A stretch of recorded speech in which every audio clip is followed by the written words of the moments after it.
Topic असा आहे तो म्हणजे इम्प्रूव्हिंग फेरोसिलिकॉन मॅग्नेशियम आहे. टॉपिकला सुरुवात करण्यापूर्वी मी केल्सन ग्रुपचे खूप खूप आभार मानतो की त्यांनी आजचा कार्यक्रम स्पॉन्सर केला. जसं मॅडमने मगाशी सांगितलं 2014 साली डायनॅमिक फाउंड्री ग्रुपची सुरुवात मी केली होती केवळ 3 मेंबरमधनं. आता जे 3 व्हॉट्सॲपचे ग्रुप आहेत, जवळजवळ 1,500 ते 2,000 member all over India, plus बऱ्याच बाहेरच्या कंट्रीजमधनं पण त्यामध्ये फाउंड्रीमन आहेत. जे कोण नसतील त्यांनी जॉईन व्हा. याच्यामध्ये कुठली फी किंवा मेंबरशिप असं काही नाही आहे. आणि हा ग्रुप केवळ फक्त व्हॉट्सॲपपुरता मर्यादित राहिलेला नाही आहे, तर ह्याच्यामध्ये आम्ही यूट्यूब चॅनल पण आपले एक आहे डायनॅमिक फाउंड्री ग्रुप या नावानं.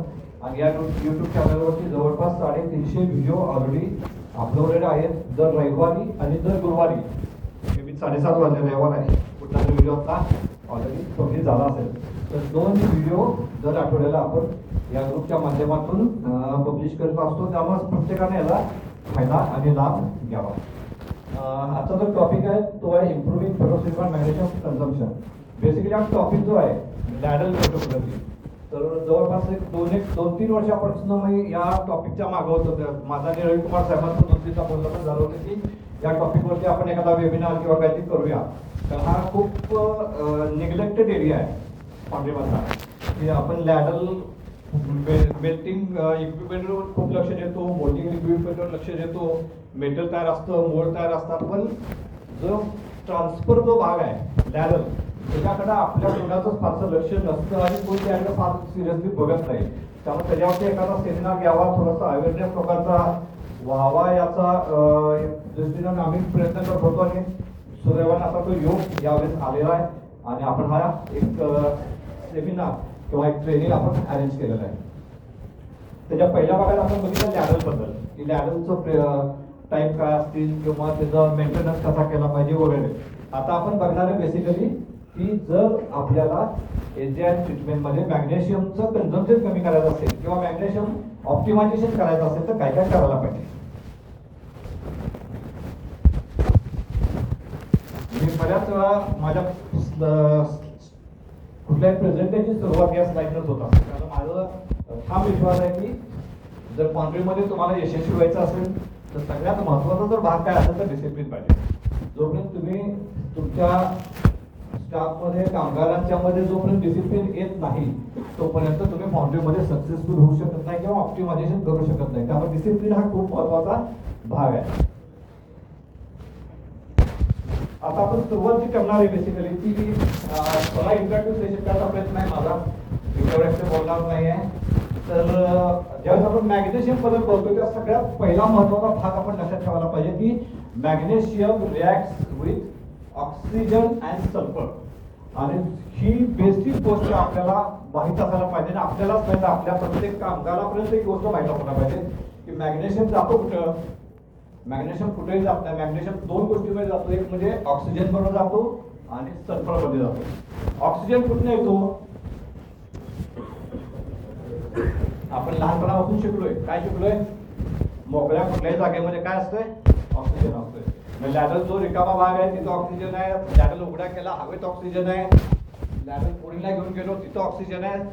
मोल्ड मध्ये मेटल ओतलं तिथं पण ऑक्सिजन आहे. त्यामुळे ऑक्सिजन सगळीकडे आहे. त्यामुळे पहिलं सगळ्यात महत्त्वाचं गोष्ट काय लक्षात ठेवायची तर जेवढं तुम्ही मेटल झाकून ठेवाल, मेटल जेवढं झाकून ठेवाल तेवढा तुम्ही मॅग्नेशियम सेव्ह करू शकता. जेवढं मेटल उघडं राहील तेवढा मॅग्नेशियम तुमचा लॉस होणार. ही पहिली गोष्ट तुमच्या डोक्यामध्ये क्लिअर ठेवा की तुम्हाला मॅग्नेशियम जर वाचवायचं असेल तर त्याचा ऑक्सिजन पासून त्याचा संपर्क कमीत कमी आणला पाहिजे. दुसरा भाग आहे सल्फर. बरोबर. आता सल्फर कुठून येतो? कुठून येतो? मेटल मध्ये. सल्फर असतो कुठं? मेटल मध्ये. मग मेटल मधला सल्फर कसा कमी करायचा हे आपल्याला बघायला पाहिजे. मेटल मधला सल्फर आणि ऑक्सिजन या 2 महत्त्वाच्या गोष्टी जर आपण कंट्रोल केल्या तर आपण खूप मोठ्या प्रमाणात मॅग्नेशियम ऑप्टिमायझेशन अचीव्ह करू शकतो. हे 2 सोडलं तर उरलेला भाग आहे तो प्रोसेस कंट्रोलचा भाग आहे, जो आपण आज बोलणार आहे की प्रोसेस कंट्रोल मध्ये काय काय पॅरामीटर आपल्याला कंट्रोल करायचे. So to improve or reduce magnesium oxide addition, one has to focus on reducing metal contact with oxygen and reducing sulfur from the bath metal. Clear आहे? जाऊया पुढे. काय डाऊट असेल तर लगेच मला थांबून विचारलं तरी चालेल. आता महत्वाचे काही फॅक्टर्स जे आपण बोलणार आहे त्यामध्ये पहिला म्हणजे सल्फर. आता ऑलरेडी आपण बोललो बाथ मेटल मधला सल्फर जेवढा कमी असेल तेवढं ऑटोमॅटिकली तुमचा मॅग्नेशियम कंटेंट हा कमी लागणार आहे. दुसरा महत्वाचा आहे मॅग्नेशियमची रिकव्हरी जी तुमच्या हातात नाही आहे. का तर मॅग्नेशियम ऑलाय वरती बरंचसं अवलंबून आहे. आता तुमच्या हातात आहे काय प्रोसेस कंट्रोल म्हणजे तुम्ही ती इम्प्रूव्ह करू शकताय. मॅग्नेशियम ऑलायचा साईज तो काय असायला पाहिजे त्याच्यावरती तुमचं मॅग्नेशियमचं रिकव्हरी अवलंबून आहे. त्यावरनं तुमचं मॅग्नेशियमचं ऑप्टिमायझेशन अवलंबून आहे. त्यानंतर मॅग्नेशियम कंटेंट इन ऑलाय मॅग्नेशियम ऑलायमध्ये किती पर्सेंट आहे त्याच्यावरती पण तुमचं मॅग्नेशियम ऑप्टिमायझेशन अवलंबून आहे. पुढचा महत्वाचा मुद्दा आहे मॅग्नेशियम ऑलाय कॉम्पोजिशन. त्याचं कॉम्पोजिशन काय ठेवायला पाहिजे काय असायला पाहिजे हे तेवढंच महत्वाचं आहे. टॅपिंग टेम्परेचर जसं आपण टॅपिंग टेम्परेचर बद्दल बोलतो की आपल्याला आजच्या सेमिनार मधला जो सेक्शन 1 होता हा खूप महत्वाचा आहे की लॅडर. जर टॅपिंग टेम्परेचर कमी करायचं असेल तर सगळ्यात महत्वाचा भाग आहे तुमचा लॅडरचा मेंटेनन्स किंवा लॅडरचं तुम्ही कशा पद्धतीने लॅडर तुम्ही वापरताय कशा पद्धतीने लॅडरचा कंट्रोल करताय कशा पद्धतीने तुम्ही लॅडर तयार करताय या सगळ्या गोष्टीवरती तुमचं टॅपिंग टेम्परेचर अवलंबून आहे. लॅडरची कंडिशन परंतु मुद्दा आला की लॅडर काय कंडिशन मध्ये आपण वापरतोय. पुढचा महत्वाचा मुद्दा आहे क्वालिटी ऑफ कव्हरिंग पंचिंग. हा पण परत एकदा खूप निग्लेक्टेड एरिया आहे तिथं आपण खूप कमी प्रमाणात लक्ष देत असतो. तर हा एरिया पण तेवढाच महत्वाचा आहे. त्यानंतरचा भाग आहे म्हणजे size and percentage of covering punching. Covering पंचिंगची साईज काय असायला पाहिजे आणि त्याचं पर्सेंटेज काय वापरलं पाहिजे हे सुद्धा तेवढंच महत्वाचं आहे. हे आपण डिटेलमध्ये पुढं एक एक गोष्ट बघणार आहे. ट्रीटमेंट लॅडरची पॉकेटची कंडिशन काय असायला पाहिजे ट्रीटमेंट लॅडर पॉकेटचं साईज काय असायला पाहिजे पोरिंग टाइम काय असायला पाहिजे time between ladder filling and tapping काय असायला पाहिजे मेटल फिलिंग टाइम हा अजून एक महत्वाचा आणि खूप निग्लेक्टेड एरिया की टॅपिंग टाइम एजंटमध्ये महत्वाचा असतो हे आपल्याला माहीतच नाही आहे. खूप कमी लोक त्याच्यावरती बऱ्याच जणांना विचारत असतो की तुमचं टॅपिंग टाइम काय मॅग्नेशियम ट्रीटमेंटच्या वेळेचं तर ते लोकांना माहीत नसतं. ते ऑपरेटर करतो पण ऑपरेटरनं किती सेकंदामध्ये ते करायला पाहिजे किती सेकंदामध्ये केल्यामुळं त्याचा काय फायदा होणार हे आपण समजून घ्यायला पाहिजे. मग मेटल फिलिंग टाइम हा सुद्धा तेवढाच महत्वाचा आहे. टाइम फॉर मेटल ट्रान्सफर मगाशी लॅडर त्याच्यामध्ये ओगामध्ये बोलण्यात आलं की लॅडरची कंडिशन चांगली असेल तर मेटल ट्रान्सफर करताना सुद्धा आपल्याला बऱ्याच वेळा खूप फायदा होतो. ते जर नसेल चांगली तर त्यामध्ये आपला वेळ खूप जातो आणि त्या वेळेमुळे काय होतं आपण जे टायमिंग अचीव करायला पाहिजे ते अचीव करू शकत नाही. ते टायमिंग अचीव न केल्यामुळे आपल्याला मॅग्नेशियमचं पर्सेंटेज काय करावं लागतं वाढवावं लागतं. यूज ऑफ ट्विन कव्हर मगाशी लॅडरचे प्रकार दाखवले त्यामध्ये ओपन ट्रीटमेंट आणि ट्विन दोन्ही दाखवले. ओपन ट्रीटमेंटचे तोटे काय ट्विन फायदे काय हे सुद्धा आपण पुढे जाऊन बघणार आहोत. Pouring ladder covered up pouring ladder सुद्धा काय व्हायला पाहिजे कव्हर केला पाहिजे. का स्लाइड नंबर 1 काय मॅग्नेशियम रिॲक्ट विथ ऑक्सिजन बरोबर. त्यानंतर per minute loss of magnesium हे आपल्याला माहित असायला पाहिजे की पर मिनिट माझा मॅग्नेशियमचा लॉस काय होतो आहे. कारण पहिल्या पेटीचा मॅग्नेशियम मला किती पाहिजे हे आपल्याला माहित पाहिजे आणि मग आपल्याला पोरिंग टाइम वरनं शेवटच्या पेटीमध्ये मॅग्नेशियम किती पाहिजे हे काढता यायला पाहिजे. त्याच्यावरनं आपल्याला मॅग्नेशियमची ऍडिशनल ठरवता यायला पाहिजे आणि त्यासाठी एक फॉर्म्युला आहे जो आपण सगळ्यात शेवटी आजच्या ह्याच्यामध्ये बघणार आहे. त्या 3-4 एक्झाम्पल आहेत ती तुम्ही कॅल्क्युलेट करून बघा तो फॉर्म्युला वापरून बघा तुम्हाला नक्की त्याचा फायदा होईल.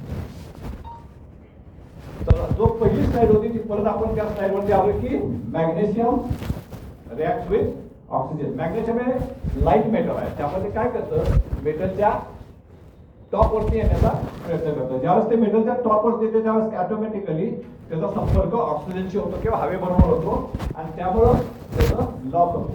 त्यामुळं आपल्याला ज्यावेळेस मॅग्नेशियम वर येणार आहे किंवा टॉपला येणार आहे त्यावेळेस काय करायला पाहिजे त्याचा कमीत कमी हवेबरोबर संपर्क येईल ऑक्सिजन बरोबर संपर्क येईल यासाठी लॅडर झाकून ठेवणं किंवा ट्रीटमेंट करत असताना ट्विन लॅडर वापरणं गरजेचं आहे. जसं आपण इनॉक्युलेशनच्या बाबतीत पाहतो फेडिंग विथ टाइम जसा वेळ जाईल तसं काय होत जातं इनॉक्युलेशनचा इफेक्ट कमी कमी कमी होत जातो. सिमिलरली मॅग्नेशियमच्या बाबतीत पण जसा वेळ जाईल तसं मॅग्नेशियम आपलं कमी होत जातं. का कमी होत जातं ऑक्सिजन आणि सल्फर, कारण ऑक्सिजन बरोबर रिॲक्शन होते त्यामुळे मॅग्नेशियम लॉस होतो आणि सल्फर हा मेटलमध्येच आहे आणि मेटल जोपर्यंत सॉलिडिफाय होत नाही तोपर्यंत तो सल्फर मॅग्नेशियम बरोबर रिॲक्ट होतच राहणार आहे, बरोबर. त्यामुळं ऑटोमॅटिकली जसा वेळ जाईल तसं तुमचा मॅग्नेशियम काय होणार आहे, कमी कमी कमी होत जाणार आहे. आणि म्हणून एशियामध्ये जितक्या लवकर आपण पोरिंग करून मेटल संपवू तितकं चांगलं, जितक्या लवकर आपण पोरिंग करून मेटल संपवू तितकं चांगलं. जेवढा वेळ जास्त पोरिंग करणार तेवढे तुमचे प्रॉब्लेम्स वाढणार. दुसरा अजून एक महत्त्वाचा मुद्दा जो आजच्या टॉपिकचा विषय नाही आहे तरी पण ओघानं आला म्हणून सांगतो की हे जे मॅग्नेशियम रिॲक्ट होतो ऑक्सिजन बरोबर आणि एमजीओ तयार करतो आणि सल्फर बरोबर करून एमजीएस तयार करते. दोन्ही पण काय आहे, ऑक्साईड आहेत आणि स्लॅग आहे बेसिकली. आपण त्याला एशियाच्या भाषेमध्ये काय म्हणतो, ड्रॉस म्हणतो आणि लिक्विड फॉर्म मध्ये येतात. जसं मी आता तुम्हाला सांगितलं की मेटल जोपर्यंत सॉलिडिफाय होत आहे तोपर्यंत सल्फर बरोबर रिॲक्शन चालू आहे आणि ऑक्सिजन बरोबर रिॲक्शन चालू आहे. त्यामुळे तुम्ही फर्नेसमध्ये स्लॅग काढला, तुम्ही ट्रीटमेंट लॅबमध्ये स्लॅग काढला, तुम्ही पोरिंग लॅबमध्ये स्लॅग काढला, तरी सुद्धा ज्यावेळेस मेटल तुमच्या मोल्डमध्ये वाहतंय त्या ह्याच्यामध्ये सुद्धा काही प्रमाणात स्लॅग हा जनरेट होणार आहे. इव्हन फिल्ट्रेशन झालेल्या मेटल नंतर सुद्धा काही प्रमाणात स्लॅग हा काय होणार आहे, जनरेट होणार आहे. त्यामुळे एशियामध्ये स्लॅगचं प्रमाण हे जास्त असतं. म्हणून आपण जेवढ्या लवकर त्याचं पोरिंग करू तेवढंच चांगलं असतं. दुसरं महत्त्वाचं गोष्ट म्हणजे फिल्ट्रेशनसाठी आपण जसं डाऊनस्प्रू फुल ठेवणं म्हणतो ते पण तेवढंच महत्त्वाचं आहे. कारण डाऊनस्प्रू जर नाही फुल ठेवला तर ऑटोमॅटिकली तो स्लॅग पण तुमच्या मोल्डमधून कास्टिंगमध्ये जाणार आहे.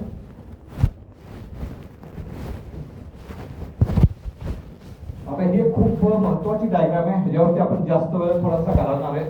बेसिकली डायग्राम तुम्हाला दाखवते की तुमचं मॅग्नेशियमचं जे पर्सेंटेज आहे हे कमी आणि जास्त कुठल्या कुठल्या फॅक्टरमुळे होतं हे तुम्हाला दाखवते. ह्याच्यावर ही जर डायग्राम तुमच्या डोक्यामध्ये फिक्स असेल तर बरंच मोठ्या प्रमाणात तुम्हाला एनजीआय मध्ये मॅग्नेशियम कमी करणं किंवा त्याचं जे फेडिंग आहे ते कंट्रोल करणं सोपं जाईल.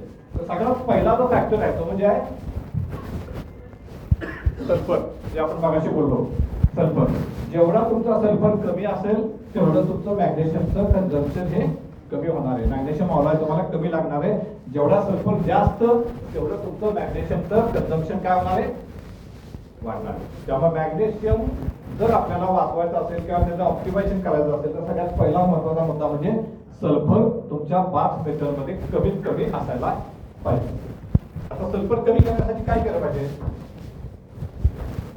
तर आपला रॉ मटेरियलवरती कंट्रोल पाहिजे. आपलं जे सीआरसी येणार आहे किंवा पिगाय येणार आहे ते लो सल्फरचं असायला पाहिजे.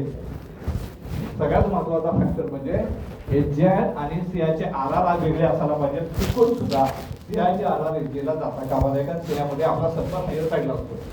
ते जर मटेरियल आपलं सीआयचं एचजीआयला गेलं तर ऑटोमॅटिकली तुमचा सल्फर काय होणार आहे, वाढणार आहे. तिसरा महत्वाचा मुद्दा म्हणजे कार्बन. बऱ्याच वेळा आपण कॉस्ट कंपॅरिझन करण्यासाठी, कॉस्ट कमी करण्यासाठी जीपीसी म्हणा किंवा शेल्को याच्याऐवजी आपण काय करतो, लो प्रतीचा कार्बोनायझर वापरतो. बऱ्याच वेळा त्या कार्बोनायझर मधलं सल्फर हा हायर साईड असतो. दुसरी महत्वाची गोष्ट जी खूप महत्वाची आहे, खूप कमी लोकांना समजते किंवा माहीत होती, ती म्हणजे तुमचा मेल्टिंगचा रेट आणि कार्बनच्या रिकव्हरीचा रेट हे तुम्हाला माहीत असणं गरजेचं आहे. बऱ्याच वेळा असं होतं की तुमची फर्नेस 25 मिनिटामध्ये 30 मिनिटामध्ये येते, तुम्ही 30 मिनिटाला सॅम्पल काढता, पण त्याच वेळेस तुम्ही जो कार्बोनायझर वापरता तो रिकव्हरी मिळण्यासाठी किंवा तो डिझॉल्व्ह होण्यासाठी 45 मिनिटं लागतात. होतं कसं, 25 मिनिटात जेव्हा तुम्ही सॅम्पल काढताय त्यावेळेस त्याची रिकव्हरी पूर्ण झालेली ती कुठेतरी 70% 75% झालेली आहे. त्यावेळेस तुम्ही सॅम्पल ड्रॉ करताय आणि तुम्हाला दिसतं की तुमचा कार्बन आहे 3.50, तुम्हाला पाहिजे 370. सुपरवायझर काय करणार, 0.2 च्या हिशोबाने कॅल्क्युलेशन करणार, कार्बन घेणार, फर्नेस मध्ये टाकणार. ज्यावेळेस ऍक्च्युअली टॅपिंग होतं तोपर्यंत परत 40 मिनिटं झालेली असतात.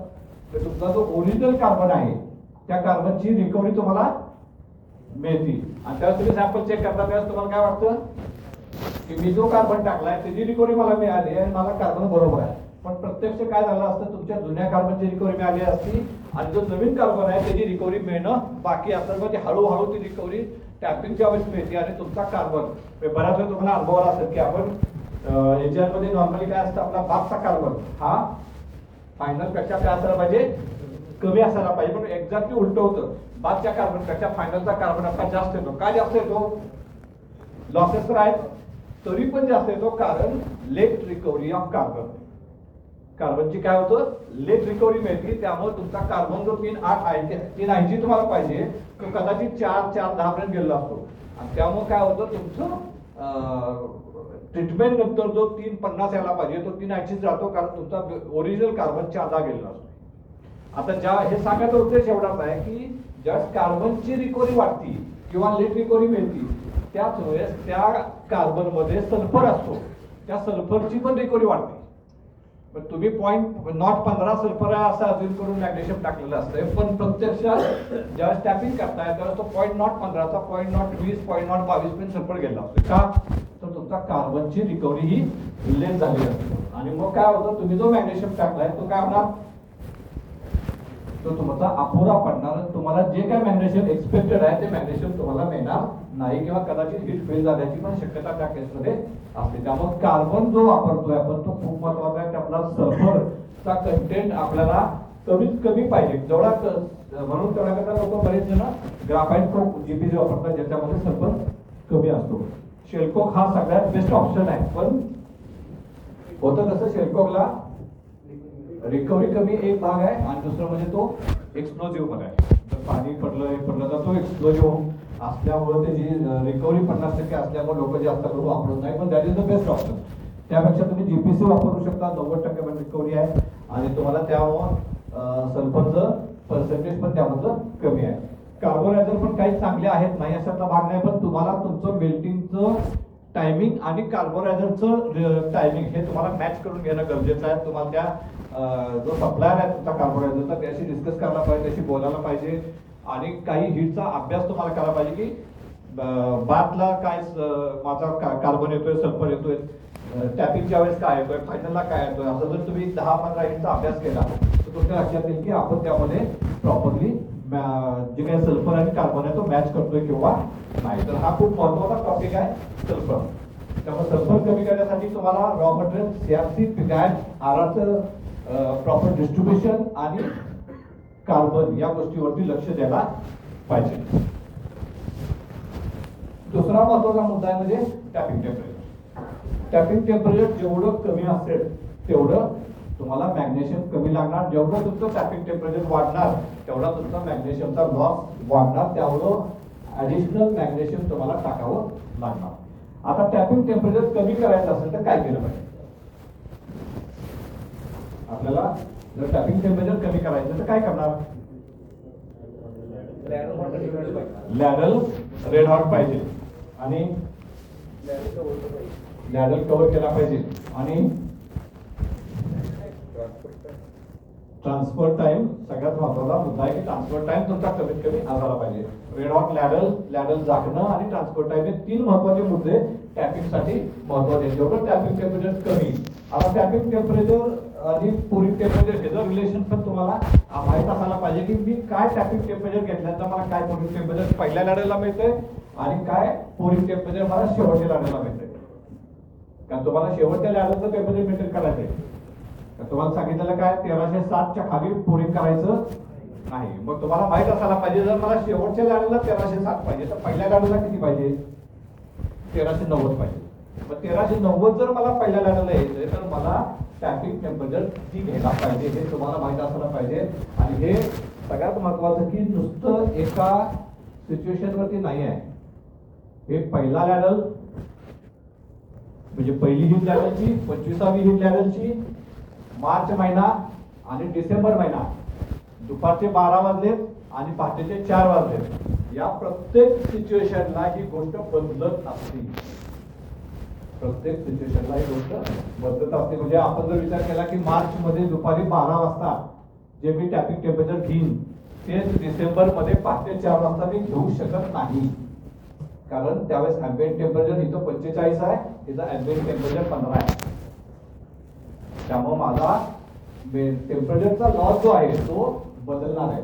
त्यामुळे तो विचार करून आपल्याला ते ठरवावं लागतं. त्यामुळे सिच्युएशन प्रमाणे ते माहीत असणं गरजेचं आहे. त्यामुळे तो अभ्यास पण तेवढाच महत्वाचा आहे. तर लॅरल हा ह्याच्याबद्दल सगळ्यात महत्वाचा फॅक्टर आहे की टॅपिंग टेम्परेचर आपल्याला कमी करायचं असेल तर लॅरलची निगा राखणं, लॅरल रेड हॉट ठेवणं, ते झाकून ठेवणं आणि सगळ्यात महत्वाचं त्यांनी सांगितलं की ट्रान्सफर, मेटल ट्रान्सफर जेवढं कमी डिस्टन्स त्या फर्नेस पासून मोड ओढण्याचं डिस्टन्स जेवढं कमी असेल तेवढा तुम्हाला बेनिफिट होतो.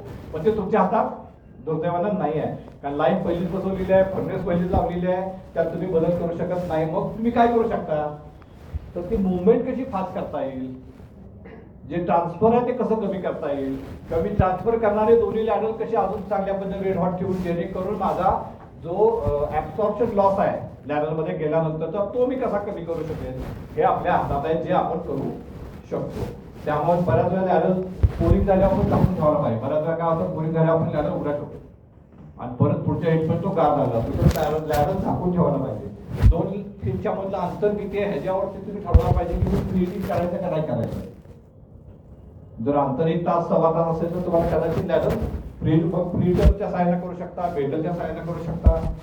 पण ते जर 25 मिनिटं 30 मिनिटं किंवा 40 मिनिटांमध्ये असेल तर कदाचित तुम्ही लॅडर ॲज इट इज झाकून ठेवला तर ॲज इट इज तुम्ही वापरू शकता, कारण तो तेवढ्या वेळामध्ये रेड हॉट राहतो.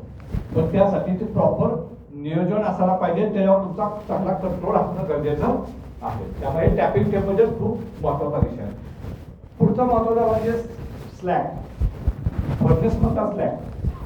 जेवढा फर्नेस तुमची स्लगिश असेल तेवढं तुमचं मॅग्नेशियमचं कन्झम्पशन वाढण्याची शक्यता असते आणि जेवढं तुमची फर्नेस ही क्लीन असेल तेवढं तुमचं जे मॅग्नेशियमचं कन्झम्पशन आहे ते कमी होतं. त्याचं मेन कारण काय आहे तर स्लॅगमध्ये जसं आपण मगाशी म्हटलं की मॅग्नेशियम सल्फाईड, मॅग्नेशियम ऑक्साईड हा भाग आहे. तर हे ह्याच्यामधून कुठेतरी तुमचा ऑक्साईड्स मधून सल्फर हा जनरेट होत असतो, तो तुमच्या मेटलमध्ये मिक्स होत असतो. त्यामुळे जेवढी तुमची फर्नेस स्लॅगिश असेल, आता मेनली मुद्दा जो आहे हा कास्टाईन ज्यावेळेस आपण करतोय त्यावेळेस जास्त इफेक्टिव्ह होतो. जे कास्टाईन नंतरची पहिली जी हीट असते एजियामध्ये त्याला हा जास्त मोठ्या प्रमाणात हा प्रॉब्लेम करतो. कसं होतं, बऱ्याच वेळा आपण एजियानला टेम्परेचर आपलं बऱ्यापैकी चांगलं असतं 1540 1550, त्यामुळे तुमचा फर्नेसमध्ये स्लॅग साठत पण नाही.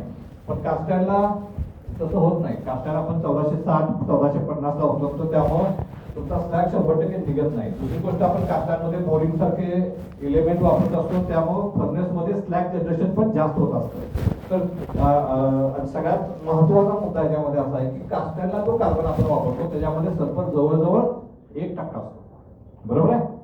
आणि तिथं अनेकदा असं होतं की तो जो कार्बन आहे हा लायनिंगला फर्नेसच्या लायनिंगला चिकटलेला आहे आणि तो स्लॅगच्या स्वरूपात तसाच असतो. ज्यावेळेस आपण पहिली हीट घेत असतो त्यावेळेस तो जो स्लॅग आहे किंवा तो जो कार्बन चिकटलेला आहे फर्नेसला तो नकळत तुमच्या बाथ मेटलमध्ये डिझॉल्व्ह होतो आणि तुमची बाथचा सल्फर जो आहे तो वाढतो. त्यामुळे त्या केसमध्ये तुम्हाला पहिल्या हिटला मेनली प्रॉब्लेम येतात की तुमचा सल्फर वाढून येतो, तुम्हाला मॅग्नेशियम जास्त वापरावा लागतो. तर त्यावेळेस तुम्हाला ही काळजी घ्यायला पाहिजे की तुमचा सल्फर कसा तुम्ही कमी करू शकाल. मग त्याला एक पर्याय असा आहे की कास्टाईनची शेवटची हिट आहे, त्याला थोडंसं टेम्परेचर जास्त जेवढा तुम्ही स्लॅग काढाल तेवढं तुम्हाला एजियानला सोपं पडेल. जर समजा नाहीच निघाला तुमचा सल्फर वाढला तर तुम्हाला मग सल्फर कमी करून मग ट्रीटमेंट करणं गरजेचं आहे. त्यामुळे हे खूप महत्वाचा भाग आहे की तुमचं लक्ष पाहिजे. बऱ्याच वेळा स्पेक्ट्रोमेट्रीचा रिपोर्ट ज्यावेळेस येतो त्यावेळेस आपलं लक्ष 2 एलिमेंटकडे जातं.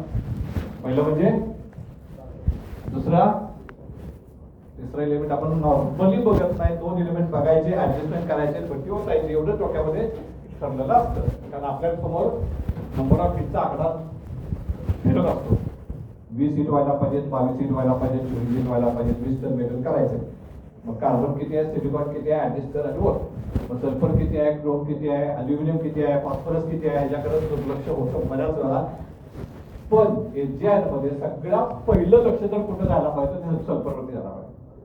कारण एजियान मधला सगळ्यात मेजर फॅक्टर जर कोण असेल तर आहे कोण, सल्फर आहे. त्यामुळे एजियान ज्यावेळेस आपण मोजतोय त्यावेळेस सगळ्यात पहिलं आपलं लक्ष हे सल्फर कडे जायला पाहिजे. सल्फर काय आहे बघितल्यानंतर मग कार्बन, सिलिकॉन, मॅंगनीज, कॉपर या गोष्टीकडे लक्ष द्यायला पाहिजे. कारण सल्फर हा सगळ्यात मोठा काय आहे एजियानचा दुश्मन आहे. त्यामुळं आपल्याला एजियानमध्ये सल्फरवरती लक्ष द्यायला पाहिजे. पुढचा जो मुद्दा आहे तो खूप महत्वाचा आहे, तो म्हणजे time between magnesium alloy addition and tapping. हा परत खूप मोठा दुर्लक्षित एरिया आहे. काय होतं आपलं, मी जसं मगाशी म्हटलं, आपल्या डोक्यामध्ये नंबर ऑफ हिट्स असतात, 20 हिट 22 हिट, आणि तसेच कामगारांच्या डोक्यामध्ये पण असतं. त्यांना प्रोडक्शनचं टार्गेट असतं किंवा त्यांच्या डोक्यामध्ये प्रोडक्टिव्हिटी ही एक महत्वाचा मुद्दा असतो. त्यामुळे काय होतं, ज्यावेळेस तुमचं स्पेक्ट्रोचा रिझल्ट येतोय, आजकाल आणि आपल्या इथं काय असतोय, स्पेक्ट्रोचा डिस्प्ले असतोय, त्याचा भोंगा वाजला की तो ऑपरेटर काय करतोय, मॅग्नेशियमचा डबा उचलतोय, कवरिंगचा डबा उचलतोय आणि ट्रीटमेंट लॅबमध्ये रिकामा होतो. तो बाकी काही बघत नाही. पण दुर्दैवानं असं होतं की ज्यावेळेस तो होतोय त्यावेळेस तुमच्या लक्षात येतं की कार्बन माझा 340 लावाय, मला 0.4 कार्बन वाढवायचा आहे. मग तुम्ही करणार, कार्बन घेणार, परत टाकणार, परत लॅडरवर खाली करायचा. आता लॅडरमध्ये ऑलरेडी मॅग्नेशियम टाकले, मग तुम्ही ते बार घेऊन हलवत बसणार, परत एक स्पेक्ट्रो मारणार, किंवा कुठेतरी ब्रेकडाऊन झालाय, क्रेन बंद पडली आहे, काहीतरी असे इश्यू झाल्यामुळं काय होतं, तुमचं पोरिंग जे लगेच व्हायला पाहिजे ते डिले होतं. आणि त्यामुळे त्या काळामध्ये काय होतं, तुम्ही जो मॅग्नेशियम टाकलेला आहे, हे आपण पहिलं सांगितलंय, काय सांगितलंय की मला टॅपिंग टेम्परेचर कंट्रोल करायचंय, म्हणून माझा लॅडर काय पाहिजे, रेड हॉट पाहिजे. त्या रेड हॉट लॅडर मध्ये जर तुम्ही मॅग्नेशियम टाकलं तर काय होणार आहे, मॅग्नेशियम जायला सुरुवात होणार. आणि ह्यामध्ये जर तुम्ही 5 मिनिटं 7 मिनिटं जर घालवली तर काय होणार, या 7 मिनिटांमध्ये तुमचं मॅग्नेशियम जळून जाणार बरंचसं, आणि तुम्हाला जी अपेक्षित रिकव्हरी आहे ती मिळणार नाही. त्यामुळं हा जो टायमिंग आहे की मॅग्नेशियम टाकलं आणि टॅपिंग कधी करणार, हा टायमिंग सेकंदामध्ये असायला पाहिजे, मिनिटामध्ये नाही, सेकंदामध्ये असायला पाहिजे. म्हणजे ज्या क्षणी तुम्ही शेवटचं टेम्परेचर घेताय, टेम्परेचरवरती येणारच आहे मी परत, टेम्परेचर ज्यावेळेस शेवटचं घेताय आणि तुम्हाला वाटतंय सॅटिस्फाय आहे, त्यावेळेस शेवटचं स्लॅग काढेपर्यंत तुमचं मॅग्नेशियम टाकून व्हायला पाहिजे, आणि तेवढ्यात होतं, बरोबर ना. टेम्परेचर घेतल्यानंतर तुम्ही स्लॅग काढून फर्नेस टिल्ट करणं, या टायमिंग मध्ये तुमचं मॅग्नेशियम आणि ऑलॉय टाकून होतं, तेवढं टाकायचं, विंडीज कवर खाली टाकायचं आणि लॅडर करायचं, मग टॅपिंग करायचं. ह्याच्यामध्ये काय होतं, तो जो वेळ आहे तो वेळ कमी होतो, तुमचा मॅग्नेशियमचा लॉस होत नाही. आणि याचा अजून एक फायदा की समजा दुर्दैवानं जर काही प्रॉब्लेम आला तर तुम्ही सेफ असता की तुम्ही मॅग्नेशियम टाकलेलं नाही आहे. टाकला असेल तर मग तुम्हाला काय केलं पाहिजे, पण लॅडर उलटा केला पाहिजे, मॅग्नेशियम बाहेर काढलं पाहिजे, पण ते मॅग्नेशियम आणि कवरिंग मिक्स झालेलं असते, बरोबर ना. हे परत सगळं वेळ केलं पाहिजे. या सगळ्या गोष्टी तुमच्या अवॉइड होतात. त्यामुळं हा जो कंट्रोल आहे हा खूप महत्वाचा आहे. हा सुपरवायझर दाखवायला पाहिजे. आता सुपरवायझरचा रोल खूप महत्वाचा आहे. एजंटचा जो सुपरवायझर आहे तो अष्टावधानी असायला लागतो. काय लागतो, अष्टावधानी. का तर एकाच वेळेस बऱ्याच ऍक्टिव्हिटी चालू असतात. म्हणजे जर ती सिच्युएशन तुम्ही समोर आणली डोळ्याच्या, तर म्हणजे आपण स्पेक्ट्रो सॅम्पल घेण्यापासून विचार करूया की स्पेक्ट्रो सॅम्पल ओतलेला आहे, त्या सुपरच्या डोक्यात काय काय चालू आहे. स्पेक्ट्रो सॅम्पल ओतलंय, तो स्पेक्ट्रोचा क्वाईट घेणारा माणूस आलाय का, तो घासतोय का, त्याचा रिझल्ट काय येणार आहे, पुढे मोल्ड तयार आहेत का, बरोबर, मॅग्नेशियम मदत केलंय का, कवरिंग मदत केलंय का, लॅडर तयार आहे का, कोणीची माणसं जागेवर आहेत का, पुढच्या भट्टीचं चार्जिंग मध्ये तयार आहे का, ऑपरेटर कुठं आहे, स्लॅक फॉरवर्ड मदत केली का, इनॉपरेशन मदत केलंय का, इनॉपरेशन टाकणारा माणूस कुठं आहे. एवढ्या सगळ्या गोष्टी एकाच माणसाला ऍट अ टाइम हँडल करावं लागतात. त्यामुळं तो माणूस काय लागतो, अष्टावधान लागतो. त्या 2 मिनिटांमध्ये, त्या 3 मिनिटांमध्ये त्या माणसाला खऱ्या अर्थानं कस लागतो की तो माणूस किती इफेक्टिव्ह आहे, त्याचं कम्युनिकेशन स्किल काय आहे, तो टाइम मॅनेजमेंट कसा करतो, तो ऑपरेटर किंवा कामगारांची मॅनेजमेंट कशी करतो, ह्या सगळ्या गोष्टी त्या क्षणी निकालात लागतात. त्यामुळं हा जो भाग आहे टाइम बिटवीन मॅग्नेशियम ऑलॉय आणि ॲडिशनल टॅपिंग, ह्या कंट्रोल पण सुपरवायझरनं प्रॉपर करायला पाहिजे. त्यासाठी कम्युनिकेशन खूप चांगलं पाहिजे. बऱ्याच वेळा बोलण्यापेक्षा I communication, body language, manual communication, हात नुसतं हाताने केलं की तुम्हाला समोरच्या ऑपरेटरला समजलं पाहिजे की काय म्हणायचंय, टाकायचं का नाही टाकायचं, जायचंय का नाही जायचं. आणि हे त्यासाठी तुमचं आय कॉन्टॅक्ट आणि लोकांचं तुमचं कम्युनिकेशन खूप चांगलं असणं गरजेचं आहे. म्हणून ते त्याला सुपरवायझर म्हणतात. सुपर विजन असणारा म्हणजे सुपरवायझर, ज्याच्याकडे सुपरविजन आहे. सुपरमॅन कुठे चढू शकतो, कुठे काही करू शकतो, तसं तो सुपरवायझर काही करू शकतो. आणि ते विजन ज्याच्याकडे आहे तो सुपरवायझर आहे. तर पुढचा मुद्दा म्हणजे टाइम बिटवीन झालं ऑलॉयचं कवरिंग. ऑलॉय जे आपण टाकणार मॅग्नेशियम त्याचं कवरिंग. ऑलायचं कव्हरिंग हा परत खूप महत्वाचा मुद्दा आहे की माझ्या दृष्टीनं तो मेल्टिंग सुपरवायझरसाठी देवदूत आहे. ऑलाय कव्हरिंग हा म्हणजे रात्रीच्या वेळेस बऱ्याच वेळा जो मेल्टिंग सुपरवायझर इथं असतील तर त्याने अनुभव घेतले असतील की रात्रीच्या वेळेस कंडिशन अशी येते की मॅग्नेशियमचं फिडिंग व्हायला लागते. मॅग्नेशियमची रिकव्हरी मिळत नाही आहे. 27, 25, 24 मॅग्नेशियम यायला लागतोय. रात्री 2 वाजता कुठल्या मॅनेजरला फोन करायचा तर कोणी उचलणार नाही किंवा सिनियर माल उचलणार नाही, परचेसवाला उचलणार नाही. आणि मग मी काय करायचं? आणि त्यावेळेस जर कोण धावून येत असेल तर हे कव्हरिंग येतं धावून. कारण तेवढे एकच गोष्ट त्याला वाचू शकते त्या दिवशी रात्री. कारण प्लॅनिंग तर बदलू शकत नाही. फील्ड बात काढल्या दुसऱ्या दिवशी वाकायला लागतील मेमो मिळून. मागच्या वेळेस काय करायचं तर कव्हरिंग मारायचं. कव्हरिंग चांगल्या पद्धतीनं वापरायचं जेणेकरून मी मॅग्नेशियम ट्रीटमेंट काय करू शकेन, डिले करू शकेन आणि मला चांगल्या प्रकारे मॅग्नेशियमची रिकव्हरी मिळू शकेल. म्हणून मी त्याला नेहमी काय म्हणतो, तुमच्या दृष्टीनं सुपरवायझर दृष्टीनं तो देवदूत आहे. पण दुर्दैवानं अशाही घटना घडतात बऱ्याच रात्री की त्या बिचाऱ्याला एचएलचं प्लॅनिंग द्यायचं दिलं असते, मॅग्नेशियम असते, मोल्ड तयार असतात, सीआरसी असते, सगळं असते, पंचिंगच करत नाही. रात्री 2 वाजता तर पंचिंग हुडक्याला फिल्टरिंग शॉप मध्ये जातोय, कुठं बोरिंग गोळा करतोय, कुठं स्पिलेज गोळा करतोय आणि काहीतरी करून त्या 10 पट्ट्या मॅनेज करतोय. पण हे मॅनेज करण्यात म्हणून त्या सुपरवायझर म्हणतो मगाशी म्हटलं ते तिथं मी त्यासाठी येतोय. सगळं तो करू शकतो कारण तो अष्टाव जागे असतो आणि तो तसा असायला पाहिजे. तर हे महत्वाचा भाग आहे की ऑलाय कव्हरिंग. जेवढं तुमचं ऑलाय चांगलं तेवढी तुमची मॅग्नेशियमची रिकव्हरी इम्प्रूव्ह होणार किंवा चांगली होणार. जेवढं ऑलाय खराब तेवढं तुम्हाला मॅग्नेशियम जास्त लागणार. त्यामुळे ऑलाय चांगलं कव्हरिंग चांगलं असणं खूप गरजेचं आहे. चांगल्याचा अर्थ काय, खूप पातळ पण नको, खूप जाड पण नको. पातळ असेल तर जळून जाणार, जाड असेल तर टेम्परेचर तुमचं लॉस करणार प्लस जळणार पण नाही लवकर. ऑइली नको, वेट नको, खूप मोठं नको, खूप बारीक पण नको, मी अगदी गोळ्या पण नको आणि एवढं मोठं पण नको. तर ते प्रॉपर साईज मध्ये असेल तर तुम्हाला त्याचा नक्की बेनिफिट होतो. पुढचं महत्वाचा मुद्दा आपण परत लॅडर डिझाईन. मगाशी त्यांनी सांगितलं 1:2. नॉर्मल स्टँडर्ड सांगतं की जर ओपन लॅडर ट्रीटमेंट तुम्ही करणार असाल तर तो रेशो 1:3 पाहिजे. जर ट्विन डिश वापरणार नसाल तर 1:3 पाहिजे. आता 1:3 का पाहिजे तर ज्यावेळेस आपण ट्रीटमेंट करतोय त्यावेळेस फ्लॅशिंग होत असतं मेटल, टर्बुलन्स होतो आणि त्यामुळे मेटलचं फ्लॅशिंग होतं.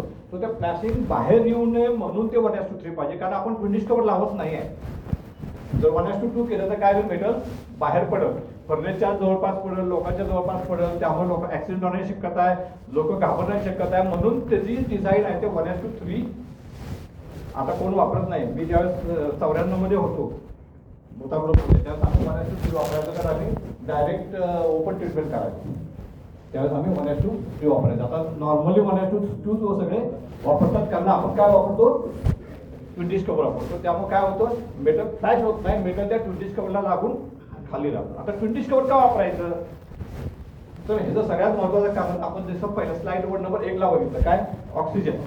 ट्विन डिश कव्हर वापरल्यामुळे मेटलचा ऑक्सिजन बरोबर संपर्क कमी होतो आणि त्यामुळे तुमची रिकव्हरी वाढते. त्यामुळे ओपन ट्रीटमेंट जर तुम्ही केली आणि ट्विन डिशने ट्रीटमेंट केली तर ह्याच्यामध्ये तुमची रिकव्हरी तुम्हाला इम्प्रूव्ह होते. का तर ट्विन डिश कव्हर तुमचं ऑक्सिजन पासून त्या मेटलचा बचाव करतो. पुढचा विषय आहे chemical composition of magnesium oxide. Magnesium ऑक्साईडचं केमिकल कॉम्पोजिशन. आता ह्याच्यामध्ये 2 महत्वाचे फॅक्टर आहेत. एक म्हणजे कॅल्शियम आणि दुसरा महत्वाचा फॅक्टर आहे तो म्हणजे रेअर अर्थ, ज्याला आर्यन म्हणतो किंवा सेरियम आपण म्हणतो. आता कॅल्शियम काय करतं तर तुमची जी ट्रीटमेंट आहे किंवा जो व्हायलन्स आहे तो व्हायलन्स सप्रेस करतो, म्हणजे दाबतो किंवा कमी करतो. आणि त्यामुळे काय होतं, तुम्हाला जेवढा व्हायलन्स जास्त तेवढं काय होणार, ऑक्सिडेशन होणार. तेवढा ऑक्सिडेशन होईल तेवढा कार्बन कमी होणार, प्लस तुमचा मॅग्नेशियमचा पण लॉस होणार, एनर्जी वाया जाणार तुमची थोडक्यात. आणि म्हणून ती सप्रेस करण्यासाठी तुम्हाला कॅल्शियम हे जास्त प्रमाणात वापरतं. नॉर्मली 1.5% पासून 2% जे कॅल्शियमचं मॅग्नेशियम आहे ते चांगलं रिझल्ट देतात. दुसरा महत्वाचा मुद्दा आहे त्यामध्ये तो म्हणजे रेअर म्हणजे सेरियम. हे काय करतं तर तुमच्या स्क्रॅप मध्ये जेवढे काही स्ट्रेस एलिमेंट आहेत, अँटीमनी असतील, बिस्मथ असेल, तर त्या स्ट्रेस एलिमेंटवरती तुमचे कंट्रोल नाही आहेत कारण ते तुमच्या स्क्रॅप मध्ये येणारच आहे, त्याला तुमच्यावरती कंट्रोल नाही आहे. तर ते त्याची केअर घेण्यासाठी हे तुम्हाला मदत करतं, वेअरर किंवा सेरियम. मी अजून एक मला आठवते, आम्ही ज्यावेळेस ट्रीटमेंट करायचो त्यावेळेस आम्ही सेरियमची गोळी वापरायचो. म्हणजे सेरियम आपण म्हणतो वेअरर, ओपन ट्रीटमेंट करायचो त्यावेळेस मॅग्नेशियम बरोबर आम्ही एक सेरियमची ही गोळी ह्याच्यामध्ये टाकायचो, जेणेकरून आम्हाला इम्प्रूव्ड काय मिळेल, नोबिलिटी मिळेल किंवा डिप्लेशन मिळेल. का तर त्या काळामध्ये स्पेक्ट्रम नव्हते, त्यामुळे आम्हाला ट्रेस एलिमेंट काय माहितच नसायचं. फक्त आम्ही फेरुला बघून हिट होतायचो, आणि फेरुला बघून हिट होतल्यामुळे काय व्हायचं की ट्रेस एलिमेंट काय आहे ते माहितच नाही आहे. पण त्याचा इफेक्ट नलिफाय करण्यासाठी किंवा घालवण्यासाठी आम्ही सेरियम वापरायचो. आधुनिक चायनामध्ये मी काही ठिकाणी ऐकले की ते फक्त सेरियमच्या सहाय्यानं मॅग्नेशियम ट्रीटमेंट करतात, म्हणजे एजंट बनवतात. मॅग्नेशियम न वापरता फक्त सेरियमच्या सहाय्यानं एजंट बनवतात असं मी काही ठिकाणी ऐकलेलं आहे.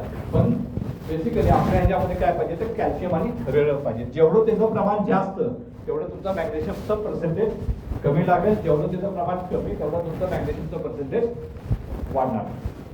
आता फक्त एक थोडक्यात लक्षात ठेवायला पाहिजे की जर तुमचा सेक्शन जाड असेल तर त्या केसमध्ये कॅल्शियम आणि रेडर जर जास्त असेल तर तुम्हाला काही डिफेक्ट येतात, जसं काही आपण ज्याला म्हणतो नोडरेटी तुमची थोडी फुटती, एक्सप्लोडेड होतोय किंवा चंकी टाईप ग्राफाईट आपण म्हणतो, त्या टाईपचे डिफेक्ट तुम्हाला मिळतात. त्यामुळे हेवी सेक्शनला तुम्हाला कॅल्शियम आणि रेडर हे कंट्रोल करावे लागतात. पण नॉर्मल आपण जे ग्रीनसॅन मधलं जे कास्टिंग होतोय अल्फा 450 अल्फा 300 याच्यामध्ये आपण एवढे हेवी सेक्शन होतच नाही.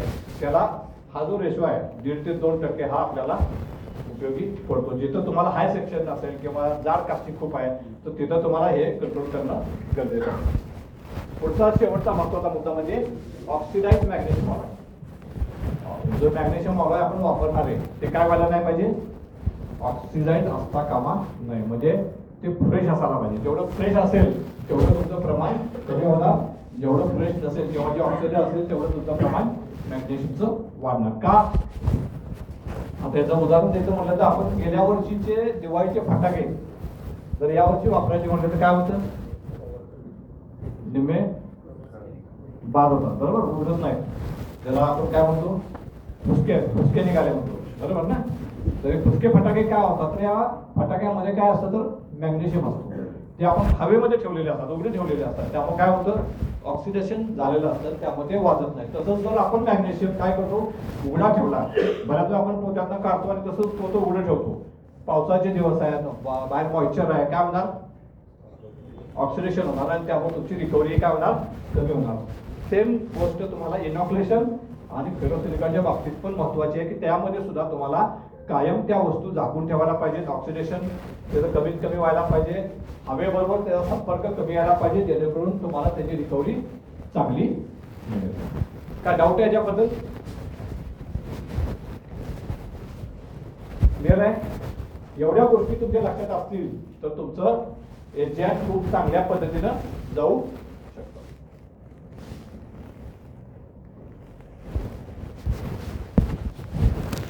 आपण मग काय म्हणतो माकडापासून माणसाची उत्पत्ती झाली.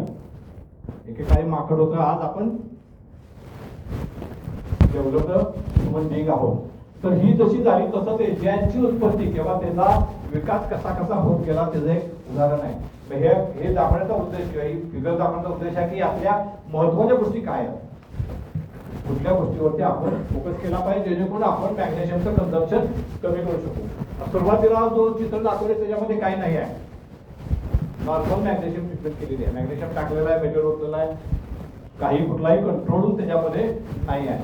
दुसऱ्यामध्ये काय लक्षात आलं त्यांच्या की जर मी सल्फर कंट्रोल केला तर मला मॅग्नेशियम ची रिकव्हरी मी इम्प्रूव्ह करू शकतो. म्हणून दुसऱ्याच्यामध्ये काय आलं तर सल्फर इम्प्रूव्ह केला की मला मॅग्नेशियम कमी लागेल. तिसऱ्याच्यामध्ये आले टॅपिंग टेम्परेचर, माझं टॅपिंग टेम्परेचर मी जेवढं कमी करेन तेवढं माझं मॅग्नेशियमची रिकव्हरी इम्प्रूव्ह होईल, मला मॅग्नेशियम कमी लागेल.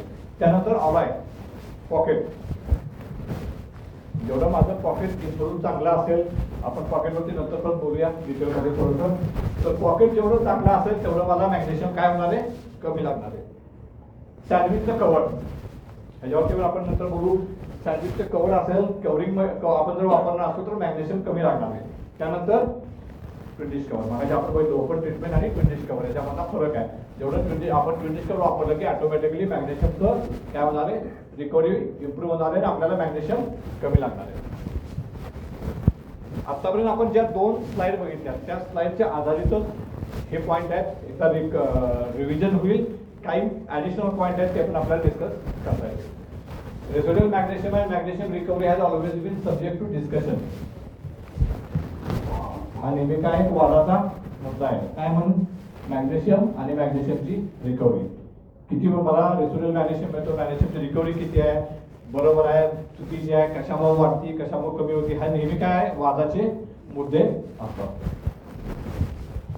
This sheet summarizes most important factor that will influence the recovery of magnesium in ductile iron. आता कुठले पॉइंट आहेत, तर पहिला पॉइंट आहे सल्फर, जो आपण ऑलरेडी मागाशी डिस्कस केला ट्विटरमध्ये, की सल्फर कंट्रोल करणं खूप गरजेचं आहे.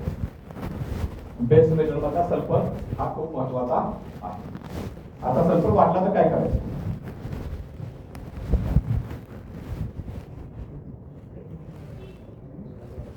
सल्फर वाढला तर काय करायचं? मॅग्नेशियम ट्रीटमेंट करून मेटल परत घ्यायचं. आणि कॅल्शियम कार्बाईड आणि सोडा, म्हणजे डिसल्फरायझेशन हा पहिला मुद्दा आहे, बरोबर. डिसल्फरायझेशन करतो आपण कॅल्शियम कार्बाईड आणि सोडा. पूर्वीच्या काळात आम्ही पण करायचो, पण आता डिसल्फरायझेशन कोण करतोय यामध्ये? डिसल्फरायझेशन कॅल्शियम कार्बाईड आणि सोडा आहे ना, कोण नाही ना, कारण ती आता आउटडेटेड पद्धत आहे. आता त्यांनी जे सांगितलं की पद्धत मी खूप ठिकाणी, साऊथ मध्ये ही पद्धत, आपल्या कोल्हापूरमध्ये फेमस नाही आहे पद्धती, पण साऊथ मध्ये ही पद्धत खूप मोठ्या प्रमाणात वापरली जाते. नॉर्मली जसं मी मागाशी सांगितलं तुम्हाला की पहिली जी असते त्याच्यामध्ये सल्फर हा थोडा हायर साईडला असतो कायमच. कारण तुम्ही कास्टायनमध्ये एजंट जाताना जो स्लॅग आहे, लॅडल आहे, फर्नेस आहे, सगळ्यामध्येच तुमचं कास्टायनचं मेटल हे कुठे ना कुठेतरी ट्रेसमध्ये कामिना असतं, स्लॅग ट्रेसमध्ये कामिना असतो, आणि त्यामुळं तुमचा जो सल्फर आहे बेसमधला तो थोडासा हायर साईडला असतो. तर त्याच्यावरती कंट्रोल करण्यासाठी मी साऊथ इंडियामध्ये बऱ्याच ठिकाणी बघितलं की ती काय करतात लोक, आपण लॅडल गरम करतो, डक्का लॅडल पहिल्या इथला ट्रीटमेंट लॅडल काय करतो, गरम करतो. तर त्यावेळेस ते मॅग्नेशियम वजन करून लॅडल पॉकेटमध्ये टाकतात आणि मेटल टॅप करतात, आणि लॅडल जसं आपण गरम करतो तसं 2 मिनिटं 3 मिनिटं लॅडल म्हणजे मेटल ठेवतात. आता त्याचे फायदे 2, एक म्हणजे तुमचा लॅडल गरम झाला, ऑलरेडी तो टाइम तुमचा जाणारच आहे, ते टेम्परेचर तुमचं जाणारच आहे, ती एनर्जी तुमची जाणारच आहे. पण त्या केसमध्ये ऑटोमॅटिकली तुमचा काय होतो, सल्फर पण कमी होतो. काय करतं मॅग्नेशियम, तुमचा सल्फर खाऊन टाकतो, आणि परत ते मेटल तुम्ही काय करता, फर्नेसमध्ये घेता, डिस्लॅग करता आणि टाकून देता. फक्त एक काळजी इथे घ्यावी लागते, ती म्हणजे त्या हीटला तुम्हाला जो सिलिकॉन आहे तो तुम्ही बेसला टाकायचा नाही. तुम्ही ज्यावेळेस लॅडल गरम करून परत मेटल माघारी घेतल्यानंतर सिलिकॉन चेक करायचा आणि मग सिलिकॉन टाकायचा. नाहीतर तुम्ही जर 1.7 ठेवला सिलिकॉन आणि पण मॅग्नेशियम ट्रीटमेंट करून माघारी घेतलं तर सिलिकॉन झाला 2.2 वर किंवा 2% आणि मग परत सिलिकॉन कमी करण्यासाठी एमएस टाकणार, एमएस टाकलं म्हणून कार्बन टाकणार आणि तोपर्यंत परत लॅडल करा कार्बन, जे मगाशी म्हणलं ते त्या चक्रामध्ये परत तुम्ही आले. त्यामुळे त्या केसमध्ये सिलिकॉन हा तुम्ही बादला टाकायचा नाही, वर आल्यानंतर सिलिकॉन बघायचा आणि मग जेवढा पाहिजे तेवढा सिलिकॉन टाकून फर्नेस टॅप करायची. तर ही बऱ्याच ठिकाणी मी साऊथ इंडियामध्ये प्रोसेस किंवा पद्धत बघितली. कोल्हापूरमध्ये ही पद्धत आपल्या इथं फारशी वापरली जात नाही. आता हे म्हटले त्यांनी पद्धत वापरतात, पण खूप कमी ठिकाणी वापरली जाते. कोल्हापूरमध्ये मी तरी बघितलेली नाही आहे. दुसरा महत्वाचा मुद्दा होता ऑक्सिजन. ऑक्सिजनचा कंट्रोलसाठी आपण काय, लॅडल झाकणे, ट्विन कव्हर वापरणे, जेवढा ऑक्सिजनचा संपर्क कमी येईल मेटल बरोबर तेवढा तुमच्या दृष्टीनं चांगला आहे. स्लॅग ऑलरेडी आपण बोललो मगाशी, स्लॅग फ्रॉम मेल्टिंग फर्नेस.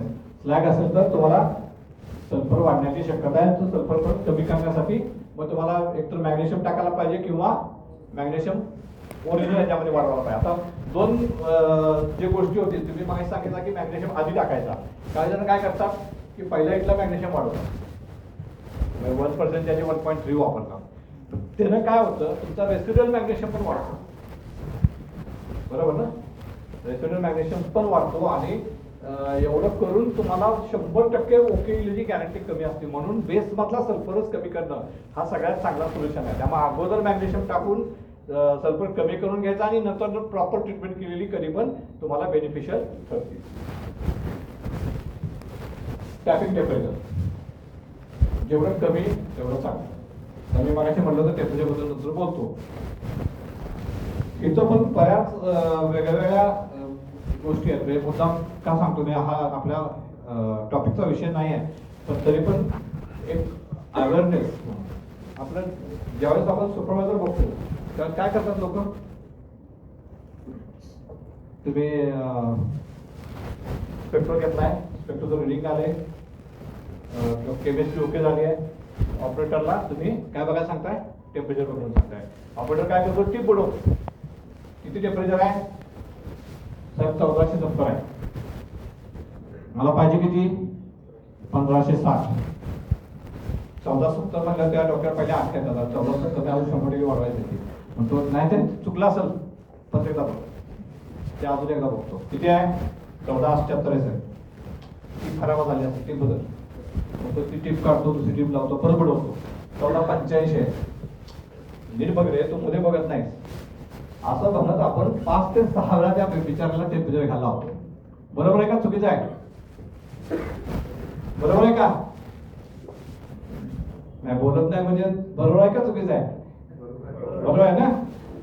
काय असायला पाहिजे स्टँडर्ड प्रॅक्टिस? ज्यावेळेस तुम्ही 1470 बघताय, हे मला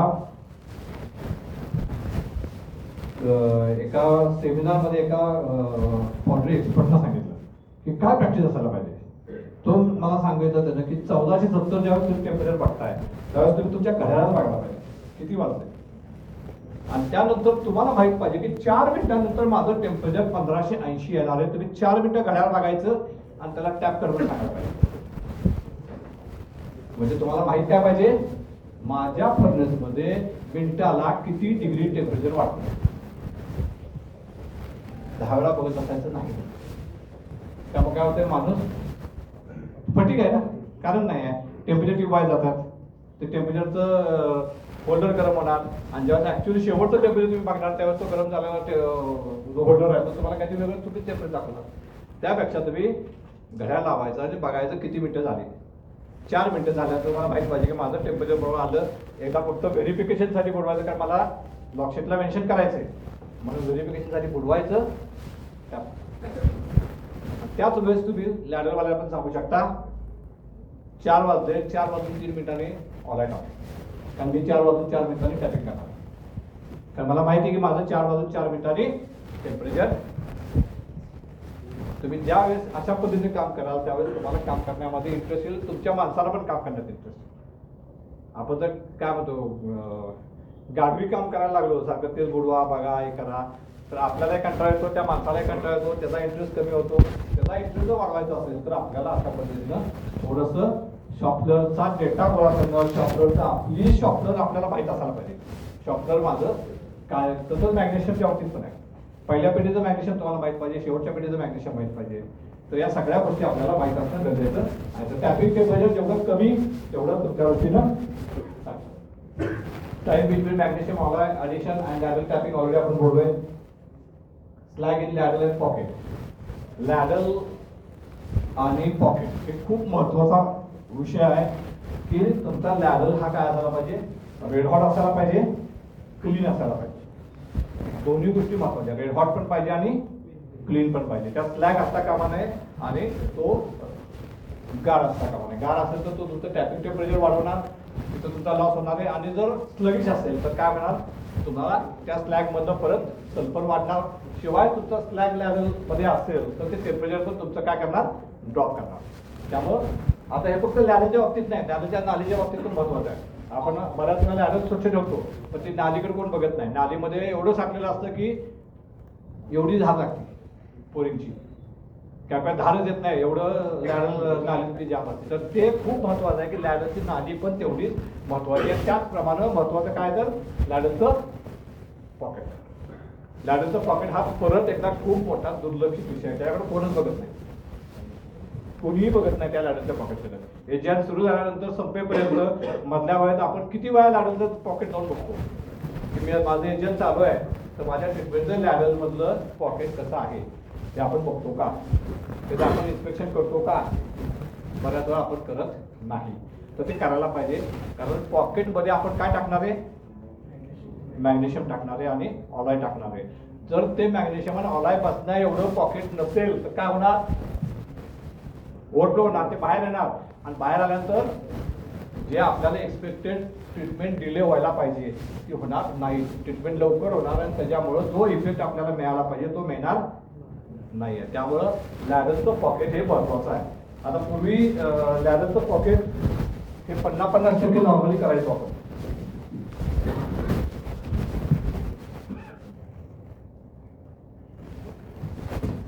साधारणपणे आपण या पद्धतीने लॅडरचं पॉकेट करायचो. आता ही ट्रेंड थोडासा आपण बदललेला आहे. आता आपण काय करतो, आयदर 60-40 किंवा काही ठिकाणी 70-30 रेशोमध्ये होतं. म्हणजे 50-50 ज्यात आपण 60-40 किंवा 70-30 करतो. आता एक का करायचं हे थोडंसं आपण ज्यावेळेस पुढे जाऊ पुढच्या 2 स्लाइडमध्ये परत डिटेलमध्ये बोलूया.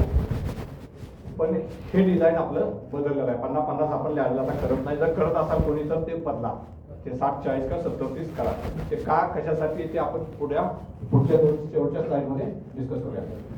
ऑलाय कव्हर ऑलरेडी याच्यावरती बोललोय आपण, भरपूर बोललोय. मग कव्हरिंग हे चांगलंच असायला पाहिजे आणि ते तुमच्या दृष्टीने काय आहे, देवदूत आहे. फिलिंग टाइम मागाशी बोललो मी. टॅपिंग टाइम हा खूप महत्वाचा आहे. टॅपिंग टाइम लोक मॉनिटर करत नाही. टॅपिंग टाइम जर तुम्ही खूप स्लो असलं तर काय होणार आहे, रिॲक्शन स्लो होणार आहे, वेळ जाणार आहे. आणि जेवढा वेळ जाणार तेवढा आपल्याला काय माहितीये, ऑक्सिजन आणि सल्फर. वेळ खूप महत्वाचा आहे एजीएनमध्ये. वेळ हा खूप महत्वाचा आहे. प्रत्येक सेकंद महत्वाचा आहे. त्यात जर तुम्ही 10-15 सेकंद घालवले टॅपिंगमध्ये जास्त तर काय होणार आहे, तुमचा वेळ जो मौल्यवान आहे तो तुमच्या हातातून निसटून जाणार आहे. टॅपिंग करताना खूप फास्ट करून पण चालतंय का, खूप फास्ट केलं तर काय होईल, मेटल बाहेर पडत. त्यामुळे त्याचं जे सिंक्रोनायझेशन आहे आणि या सगळ्यात महत्वाचा फॅक्टर असा आहे की ज्यावेळेस तुम्ही टॅपिंग करताय त्यावेळेस एक ऑपरेटर आहे जो लिव्हर दाबतोय आणि दुसरा माणूस आहे जो लॅडर हँडल करतो, बरोबर, क्रेननं. या 2 माणसाचं कॉर्डिनेशन खूप महत्वाचं आहे. बऱ्याच वेळा आपल्याला असं दिसतं की ज्यावेळेस लिव्हर दाबतोय त्यावेळेस लॅडर खाली घ्यायला पाहिजे आणि आत घ्यायला पाहिजे आणि तो माणूस नेमका त्यावेळेस काय करतो, लॅडर बाहेर येतो आणि मेटल काय होतं, लॅडरच्या कोपऱ्यावरती सांगतं, मेटल पसरतं, परत लिव्हर मागं घेतो, ट्रीटमेंट थांबते, परत लॅडर ऍडजस्ट करावा लागतो आणि या घटना बऱ्याच वेळा घडत असतात. बरोबर आहे की नाही. त्यामुळे त्या 2 माणसांचं सिंक्रोनायझेशन खूप चांगलं आहे. मी माझ्या करिअरमध्ये मुद्दामून सांगतो की मी जजेस काढायचो ॲज अ मेटिंग सुपरवायझर. त्यावेळेस मी टॅपिंग कधीही ऑपरेटरला करायला सांगितलेलं नव्हतं. मी इव्हन महालक्ष्मी मेटलपर्यंत आता या गेल्या 2017-18 पर्यंत पण मी टॅपिंग बऱ्याच वेळा स्वतः करायचो. आणि टॅपिंग करताना माझी पद्धत अशी असायची की मी टॅपिंग एका हातानं लिव्हर दाबायचो, दुसऱ्या हातानं माझ्या हातामध्ये क्रेनचा रिमोट असायचा. कारण त्या माणसाला परफेक्ट कळतं की मी लॅडल आज बाहेर कसा करायला पाहिजे, कारण तो स्वतः लिव्हर दाबणार किंवा लॅडल कंडिशन प्रमाणे तो लिव्हर ऍडजस्ट करू शकतो. त्यामुळे हे एकाच माणसाने जर केलं तर ते जास्त इफेक्टिव्ह होतं. पण हे खूप स्किलफुल काम आहे. त्यामुळे आजकालचे ऑपरेटर करतील नाही करतील किंवा मग ते म्हणणार मग दोनों काम कैसे करू साहेब, हे नाही चलेगा, बरोबर ना. त्यामुळं 2 माणसं असतात पण त्या 2 माणसाचं कॉर्डिनेशन खूप महत्वाचं आहे. त्यामुळे ती जी माणसं आहेत ती शक्यतो बदलू नका. ती माणसं अनुभवी स्किल्ड पाहिजे, त्यांचं कॉर्डिनेशन चांगलं पाहिजे, त्याचा 36चा आकडा नको. बऱ्याच वेळा असते ना 2 माणसाला 36चा आकडा सेव्ह करतो की त्या 2 माणसांना ती काम दिली लावतो वाट आता, बरोबर, तसं व्हायला नको. त्यामुळे हे खूप महत्वाचं आहे. फिलिंग टाइम तो खूप महत्वाचा आहे. आणि बघाचा जो विषय होता ट्विन कव्हरचा ते पण या ह्याच्यामध्ये सांगतो की ज्यावेळेस आपण फिलिंग करतोय त्यावेळेस तुमच्या ट्विन कव्हरचं जे होल आहे, ओपनिंग आहे, ते पण तेवढंच महत्वाचं आहे. ते ओपनिंग जर तुमचं ब्लॉक असेल तर तुमचं मेटल ज्या स्पीडनं खाली जायला पाहिजे त्या स्पीडनं खाली जाणार नाही. त्यामुळे ते ओपनिंग कायम व्यवस्थित असायला पाहिजे आणि तो कंट्रोल पण तुमचा चांगला पाहिजे की तुम्ही प्रत्येक हिटचं ते ओपनिंग तुम्ही काय केलं पाहिजे, साफ केलं पाहिजे.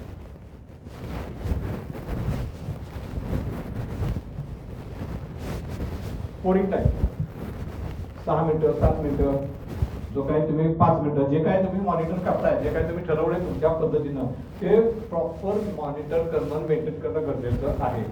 कधीही त्याच्यामध्ये सूट देऊ नका, कधीही त्याच्यामध्ये सूट देऊ नका. बऱ्याच वेळा लोकांना खुशाकीसाठी सवय असते, मला पण होती, मी पण काही वेळेस केलेलं आहे, पण ते मला अनुभव आल्यानंतर मी आजकाल सांगतो की तसं करू नका. काय करतो आपण, 7 मिनिटं झाले, लॅबलमध्ये मीटर शिल्लक आहे, ओतरे बघूया काय होतं, बघूया की आपण मायक्रो काय होते बघूया. आणि तुमच्या सुदैवानं किंवा तुमच्या दुर्दैवानं तो मायक्रो ओके येतो. मग ते सुपरवायझरनं ऑपरेटर डोक्यामध्ये ठेवतात, 7.5 मिनिटानंतर मी मायक्रो आला होता ओके, आता आपण 8 मिनिटामध्ये होतायचं. आणि तो तुम्हाला खरेदी सरकार तो तुम्हाला सांगतो एक दिवस मायक्रो फेल गेल्यावर त्यात तुम्ही त्याशी होतो घेऊ, बरोबर ना. मग तुम्ही काय करताय, मान खाली घालताय गप बसताय. त्यामुळं कायम प्रॅक्टिस ठेवा. 7 मिनिटं झाल्यानंतर जेवढं मेटर असेल, ज्या कंडिशनला मेटर असेल, परत घेऊन जायला पाहिजे. ते आलं ओके, नाही आलं ओके, ट्रायल करतो, काही प्रकार ठेवायचा नाही. कारण आपण थोडी सवलत दिली की लोक काय करतात, त्या सवलतीचा भाव करतात. त्यामुळं हे कायम लक्षात ठेवा की पोरिंग टाइम हा मेंटेन करायचा, नाही मेंटेन करायचा, तिथं कुणालाही सवलत द्यायची नाही.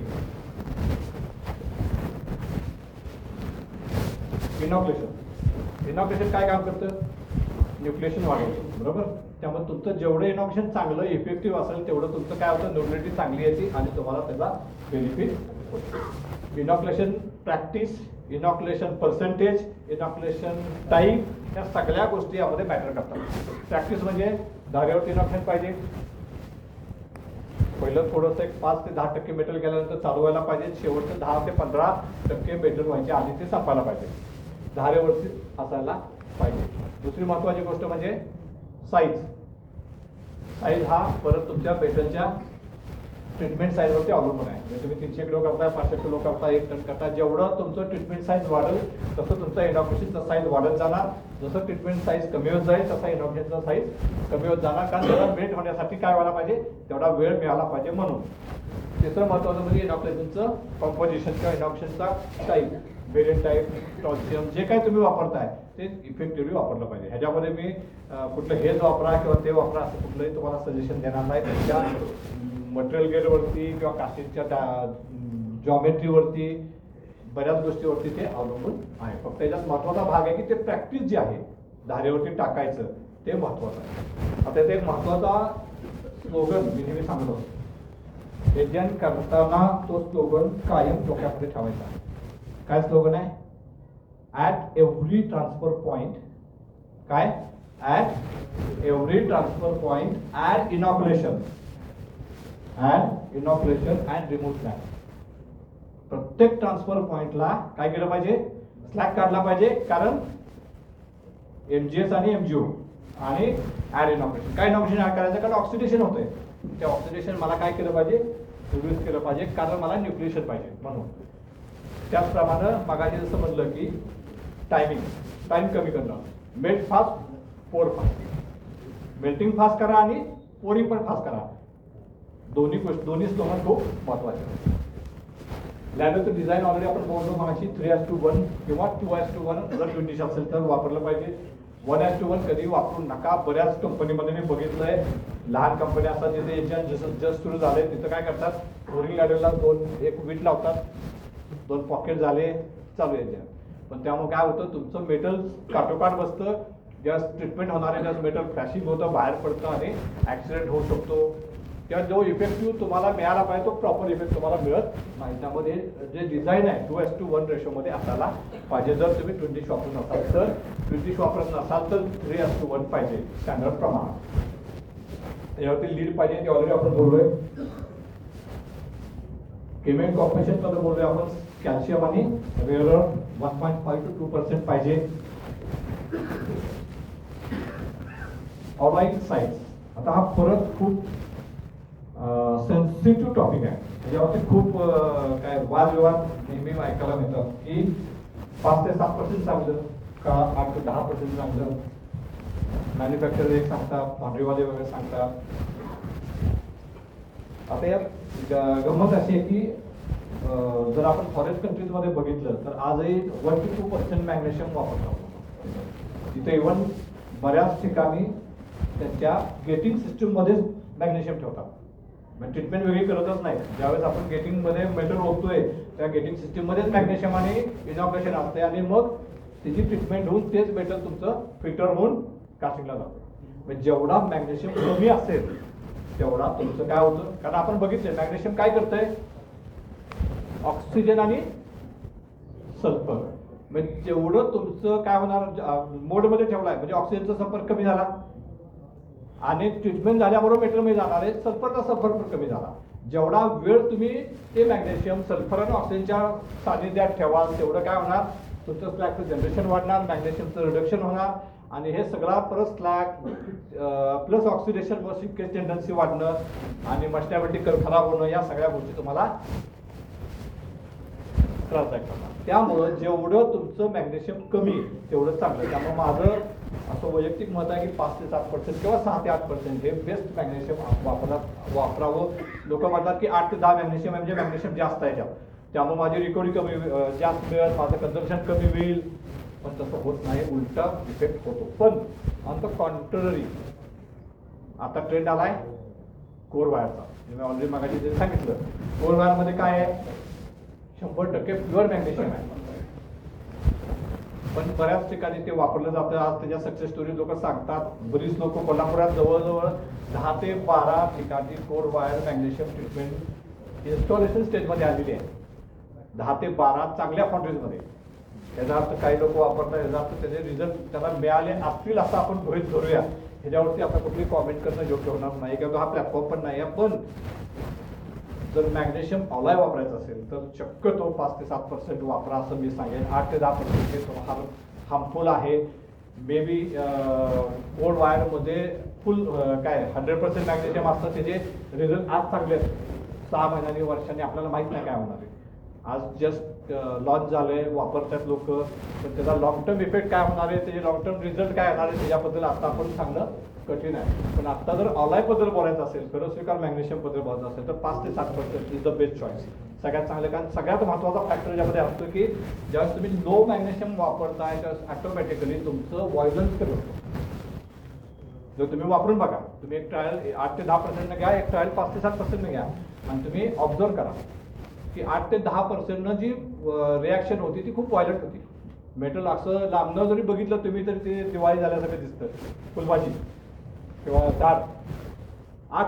5 ते 7% करताय त्यावेळेस बऱ्याच वेळा जाणवत पण नाही की मॅग्नेशियमचं ट्रीटमेंट चालू आहे. जर 20% लावलं असेल तर हा जो फरक आहे व्हायलन्सचा, त्यामुळे ऑक्सिडेशन तुमचं कमी होतं, ऑटोमॅटिकली कार्बन रिडक्शन कमी होतं आणि तुम्हाला जो मॅग्नेशियमची रिकव्हरी आहे ती चांगली मिळते, प्लस स्लॅगचं जनरेशन पण कमी होतं. त्यामुळे low magnesium is always preferred किंवा बेनिफिशियल आहे. साईज बद्दल बोलत होतो आपण. साईज जो आहे तो परत एकदा इनॉक्युलेशन सारखाच आहे. इनॉक्युलेशन प्रमाणे जशी ट्रीटमेंट साईज तुमची वाढेल तसा मॅग्नेशियमचा साईज वाढायला पाहिजे. तुम्ही जर 300 किलो करत असाल तर मे बी 10 ते 20 किंवा 5 ते 15 इफेक्टिव्ह होऊ शकतो. 750 किलो 1 टन करत असाल किंवा 500 किलो करत असाल तर 15 ते 25 किंवा 10 ते 25 हे वेगवेगळ्या मॅन्युफॅक्चरचे वेगवेगळे साईज आहेत, त्याप्रमाणे तुम्ही वापरू शकता. साधारण ॲव्हरेज साईज म्हटला तर 10 ते 20 किंवा 15-25 ही ॲव्हरेज साईज लोक वापरतात, जे तुम्हाला चांगला इफेक्ट देतो. स्टोरेज ऑलरेडी याच्यावरती मगाशी बोललो की मॅग्नेशियम आपण काय केलं पाहिजे, कायम झाकून ठेवायला पाहिजे. ऑक्सिडेशन होता कामा नये.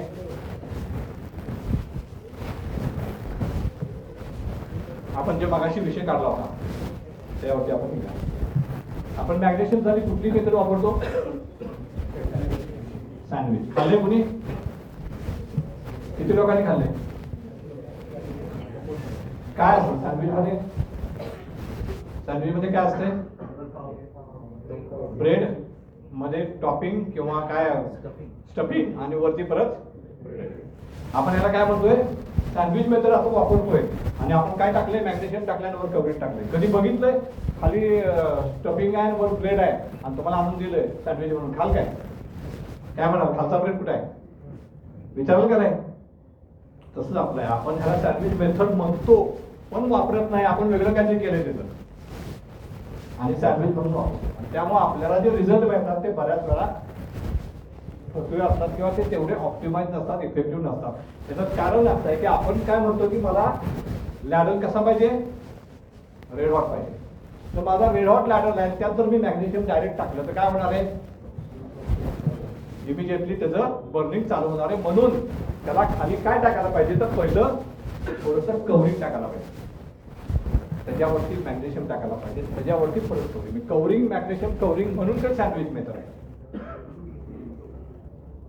कव्हरिंग मॅग्नेशियम आणि वर कव्हरिंग म्हणून त्याला सँडविच मेथड म्हणतात. पण आपण दुर्दैवानं मॅग्नेशियम वरती कव्हरिंग टाकून त्याला सँडविच मेथड म्हणतो.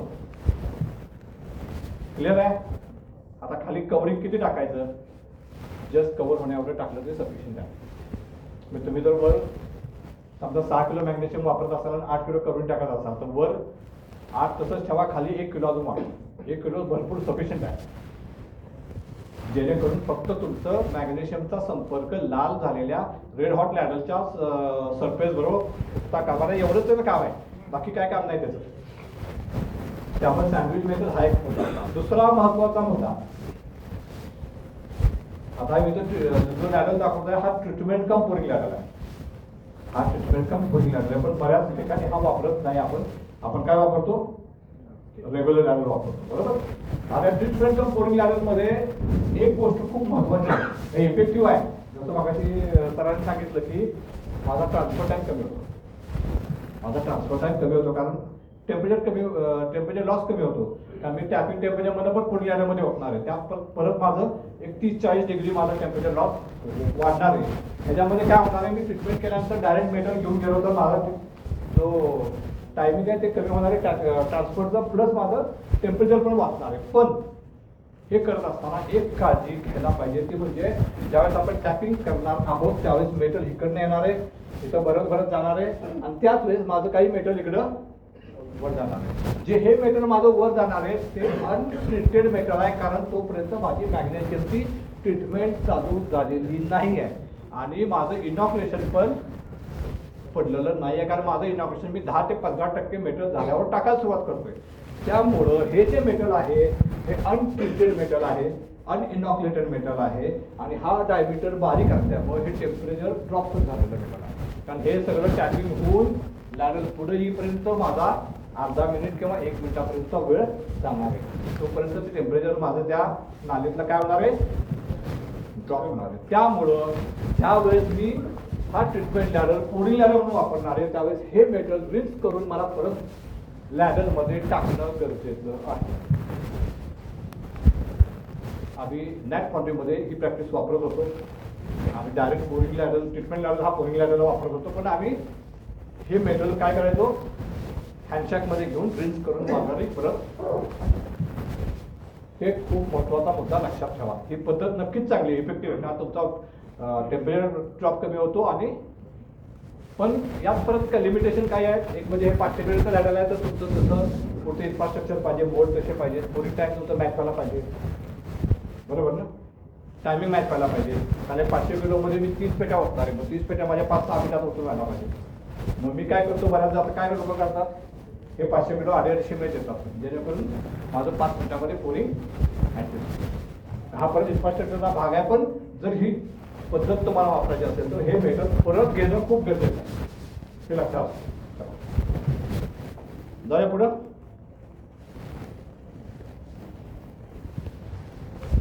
अजून एक महत्वाचा मुद्दा, हा लॅडल रेग्युलर लॅडल आहे जो आपण ट्रीटमेंट लॅडल म्हणून वापरतो.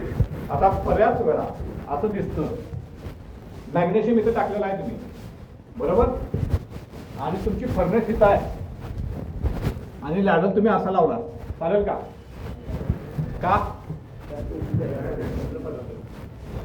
आपण खरंच बघतोय 100%? आपण सुपरवायझर बघतो का, बघतात का? कॉम्प्युटरवरती अवलंबून असतात,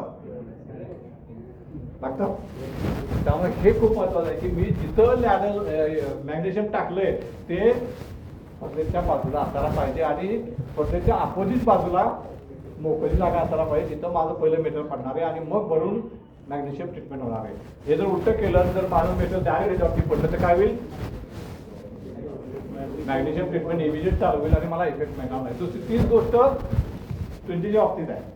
ट्विंजीज कव्हर मधलं जर होल सेंटरला असेल तर प्रश्न नाही आहे, बरोबर, ते मध्ये पडेल. पण नॉर्मली ते सेंटरला नसतं, एका बाजूला कुठेतरी डायव्हर्ट केलेलं असतं, कारण सेंटरला असेल तर ते विटेवरती पडेल म्हणून. पण ते जर एका बाजूला असेल तर हे होल रिकाम्या जागेतच पाहिजे, चुकून इथं ठेवायचं नाही. बऱ्याच वेळा तिथं पण आपलं लक्ष नसतं किंवा त्या ऑपरेटरनं नवीन ॲप बदललं तर हा गोंधळ होऊ शकतो. त्यामुळे हे पण बघणं गरजेचं आहे की ते होल कुठं आहे. त्यामुळे या काही अवेअरनेस ज्या भाग आहेत हे ऑपरेटरला तुम्ही सांगायला पाहिजे, पोरिंग करणाऱ्या पण आणि टॅपिंग करणाऱ्या पण. कारण हे परत दुर्लक्षित भाग आहे. हे या लेवलपर्यंत जाऊन आपण विचार करत नाही. या लेवलपर्यंत जाऊन विचार करणं गरजेचं आहे जर याच्यानं आपल्याला चांगलं करायचं असेल. तिथं ऑलरेडी आपण हाईट बद्दल पण बोललो, हाईट टू डायमेन्शन 2:1. बऱ्याच मला हा प्रश्न विचारला जातो की हाईट किती पाहिजे. हाईट एवढीच पाहिजे की तुमचं कवरिंग मॅग्नेशियम कवरिंग बसून वर 2 ते 3 बोटं राहतील, तेवढीच हाईट पाहिजे, त्यापेक्षा जास्त नको. जिथं दाखवली तेवढी हाईट असणं गरजेचं आहे. तुझं बघायची म्हटलं तसं हे सेंटरला न घेता आपण हे इकडे 30% इकडे 70%, जेणेकरून तुमचं जास्त पॉकेट असणाऱ्या ह्याच्यामध्ये मेटल जाईल आणि तुमची ट्रीटमेंट थोडी अजून डिले होईल आणि तुम्हाला अजून चांगली रिकव्हरी मॅग्नेशियमची मिळेल. हा उद्देश हे जे काय आपण बघलं. आता हे करत असताना काळजी फक्त एवढी घ्यायला पाहिजे की मी मॅग्नेशियम टाकतोय कुठं. मागाचा मुद्दा परत 30% मॅग्नेशियम टाकायचे, 40% मॅग्नेशियम टाकायचे, 60 आणि 70 मॅग्नेशियम टाकायचं नाही. मी बघितलेले उदाहरण म्हणून सांगतो, पॉकेट खराब झालंय म्हणून ह्याच्याऐवजी ह्याच्यात मॅग्नेशियम टाकलं जातं. का तर लॅबेल कशाला बदलायचा, 2 सीट राहिल्या राहू दे की टाकीच्यामध्ये काय होते, असे प्रकार घडतात. तसे घडवू नका. 2 सीट कमी झालेल्या परवडतात, पण हे परवडत नाही. क्लिअर आहे. ऑलरेडी आपण मगाशी बोललोय काय, at every transfer point remove slag and add not. आता जे मी पहिल्यांदा बोललो होतो की आपल्याला एक फॉर्म्युला फक्त एक तुम्हाला दाखवतो आणि त्यानंतर आपलं सेशन संपल. लोकांना भूक लागलेली आहे बहुतेक.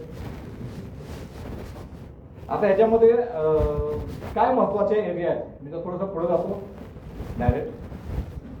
6 गोष्टी या महत्वाच्या आहेत. हा फॉर्म्युला या 6 गोष्टीवरती अवलंबून आहे. Number 1, required final magnesium at first box.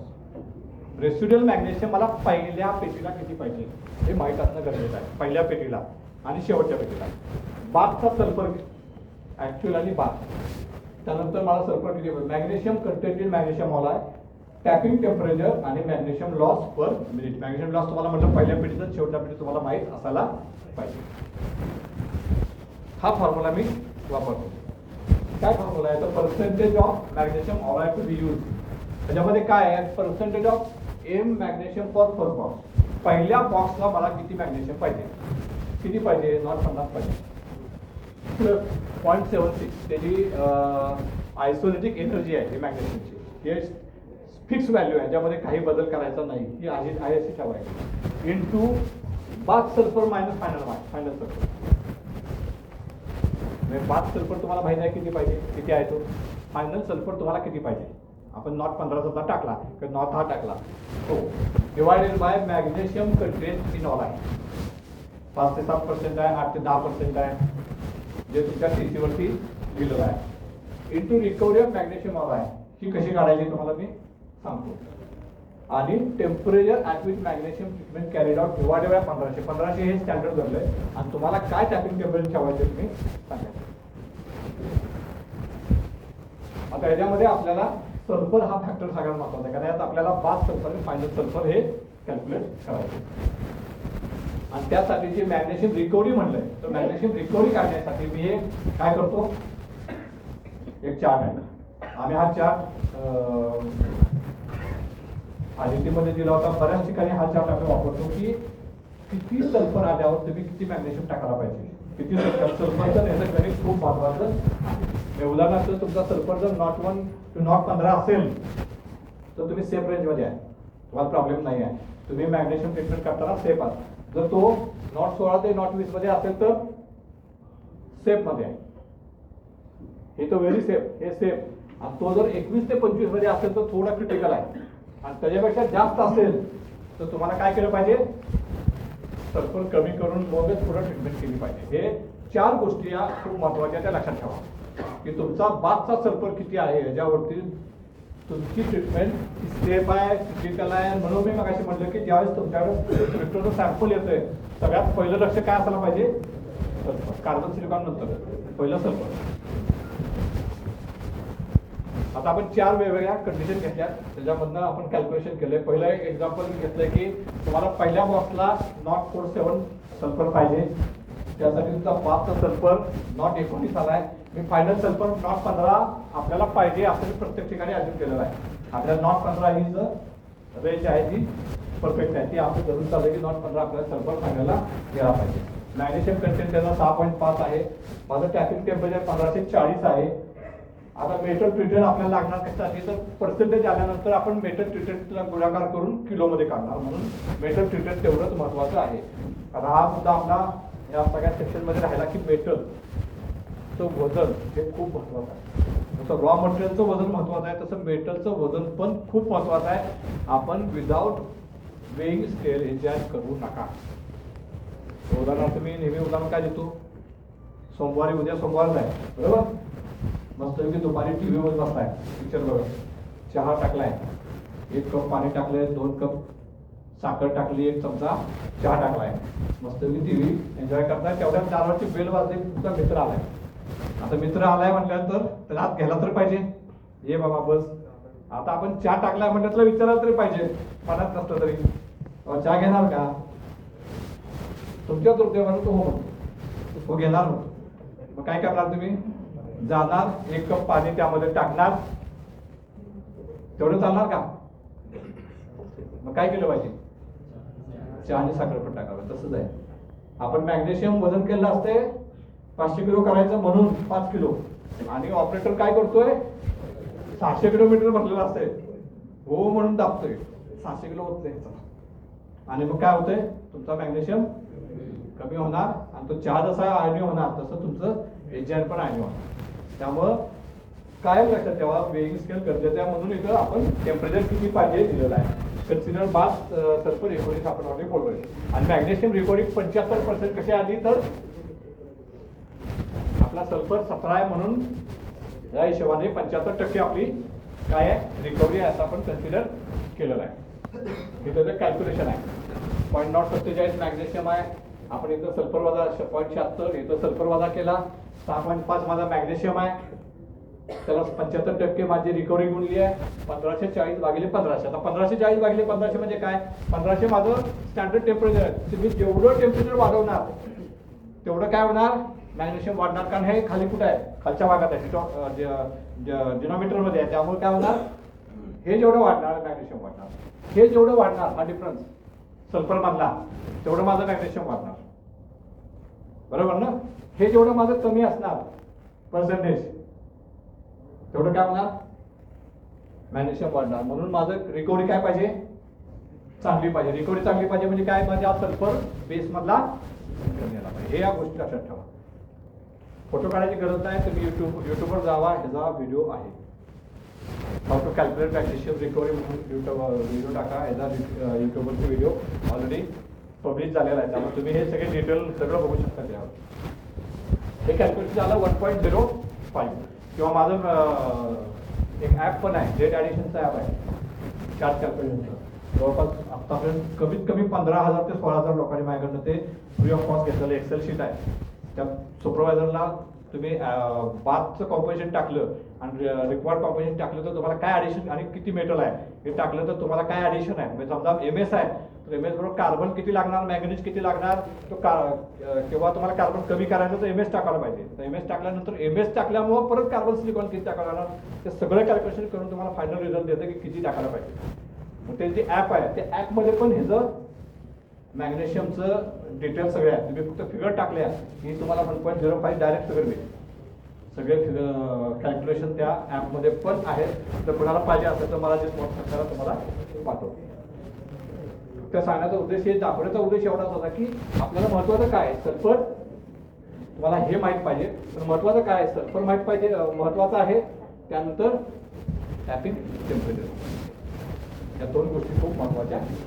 आता 1.05 आला तर इथं आपण काय केलंय, बाथचा सल्फर वाढलाय, आपण फक्त रिलेशन लावतोय. आपला इथं काय झालंय, बाथचा सल्फर तुमचा काय झालाय, वाढलाय, नॉट टू 4 आलाय. म्हणजे काय झालं, तुमची रिकव्हरी झाली 65%.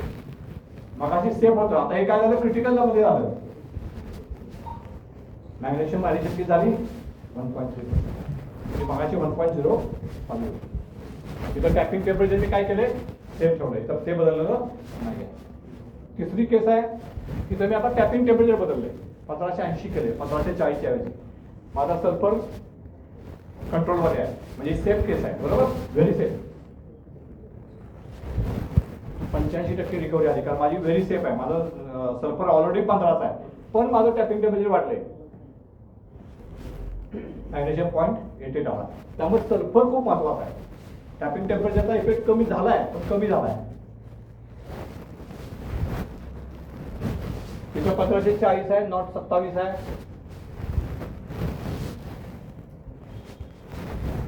सल्फर किती आहे, म्हणजे काय झालं, क्रिटिकल पेक्षाही चेंज झाला. मग तुम्हाला इथं काय केलं पाहिजे, कारण इथं मग 1.4 1.5 आहे ना, 1.5 आलं तर तुम्हाला रिस्क आहे. तुम्हाला काय केलं पाहिजे, डिसल्फरायझेशन केलं पाहिजे, किंवा मॅग्नेशियम बरोबर ट्रीटमेंट केली पाहिजे, सल्फर कमी केला पाहिजे, आणि त्यानंतर मॅग्नेशियम ट्रीटमेंट ही केली पाहिजे. डिसल्फरायझेशन नंतर किती आलाय, 22 आलाय. डिसल्फरायझेशन मी केलं, त्याचं 22 आलाय. 1540 टेम्परेचर आहे, 1.27 आहे. कारण काय, इथं पण हायर साईड आहे, 22च आहे. तेवढा कमी झालेला नाही, पण थोडा कमी झाला, 0.5 कमी झाला. पण इथं मला 1.27 मॅग्नेशियम टाकायला पाहिजे, इंटू 535 मीटर. आता हे जर माझं 600 किलोमीटर झालं तर 1.27 इंटू 6 व्हायला पाहिजे. पण मी मॅग्नेशियम आधी घेतोय टॅबलेटमध्ये आणि टॅपिंग नंतर करतो.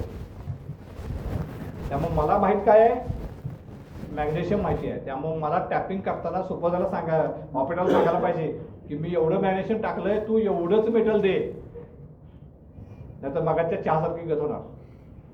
त्यामुळं आपल्या टॅपिंग वरती लक्ष पाहिजे. अजून एक एक्सरसाइज शेवटचा आहे. 1560 डिग्री टेम्परेचर आहे, नॉट विथ सल्फर आहे. नॉट विथ असल्यामुळे तर 75% रिकव्हरी आहे.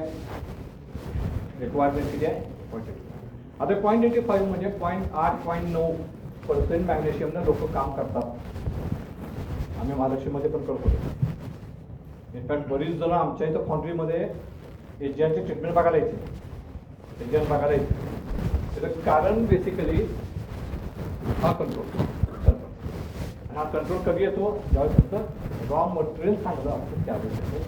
दुसरं तुमची प्रोसेस कंट्रोल. आता हे सगळं जरी तुम्ही केलं आणि प्रोसेस कंट्रोल नाही फॉलो केली, आता हे फॉर्म्युला झाला आहे, सगळं बरोबर आहे, याप्रमाणे तुम्ही कॅल्क्युलेट पण केलं, याप्रमाणे मॅग्नेशियम घेऊन ट्रीटमेंट केली, आणि मला 2 दिवसांनी कोण सांगितलं, साहेब तुम्ही सांगितल्याप्रमाणे मॅग्नेशियम टाकलं पण माझी फेल गेली.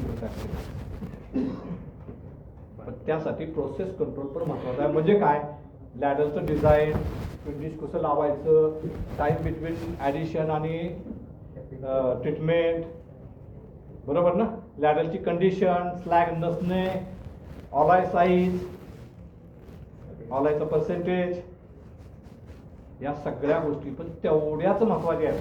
तेव्हा एवढं करून तुमचं मॅग्नेशियम ओके होणार नाही. तुम्हाला पूर्ण प्रोसेस कंट्रोलवरती लक्ष द्यायला पाहिजे. म्हणून मी मगाशी पण म्हटलं की सुपरवायझर काय पाहिजे, अष्टावधानी पाहिजे, सगळीकडे त्याचं लक्ष पाहिजे. कुठलीही गोष्ट मिस झाली तरी पण तुम्हाला एचआर मध्ये प्रॉब्लेम येतो. म्हणून एचआर करणं खूप सोपं आहे जर डिसिप्लिन असेल. पण त्यासाठी काय पाहिजे, डिसिप्लिन. तेच मगाशी म्हणले, त्याच गोष्टी म्हणले, मॅग्नेशियमचा साईज, लॅडरचं डिझाईन, तुमचं पॉकेट पण तेवढंच महत्वाचं. साईज काय पॉकेटची, किती उंची आहे, पोकिंगचं मटेरियल, तुम्ही कवरिंग कुठलं वापरताय, कवरिंगची साईज काय, तुम्ही बोरिंग वापरलंय त्याच्यावर. आणि 85 ते मी म्हणले त्याप्रमाणे 85 ऑलाय टाकल्यावर कवरिंग नाही म्हणून बोरिंग वापरलं, चालेल काय होणार, पहिलं जाणार ना. तिथं जे पाहिजे तिथं ते असायला. त्याचप्रमाणे कवरिंग पंचिंग पाहिजे, रॉ मटेरियलचं सिलेक्शन महत्वाचं आहे, आणि other process control parameter and तिथे प्रिंट सगळ्यात महत्वाचं. तर माझं इथं प्रेझेंटेशन संपतंय. कोणाचे काय प्रश्न असेल तर विचारा.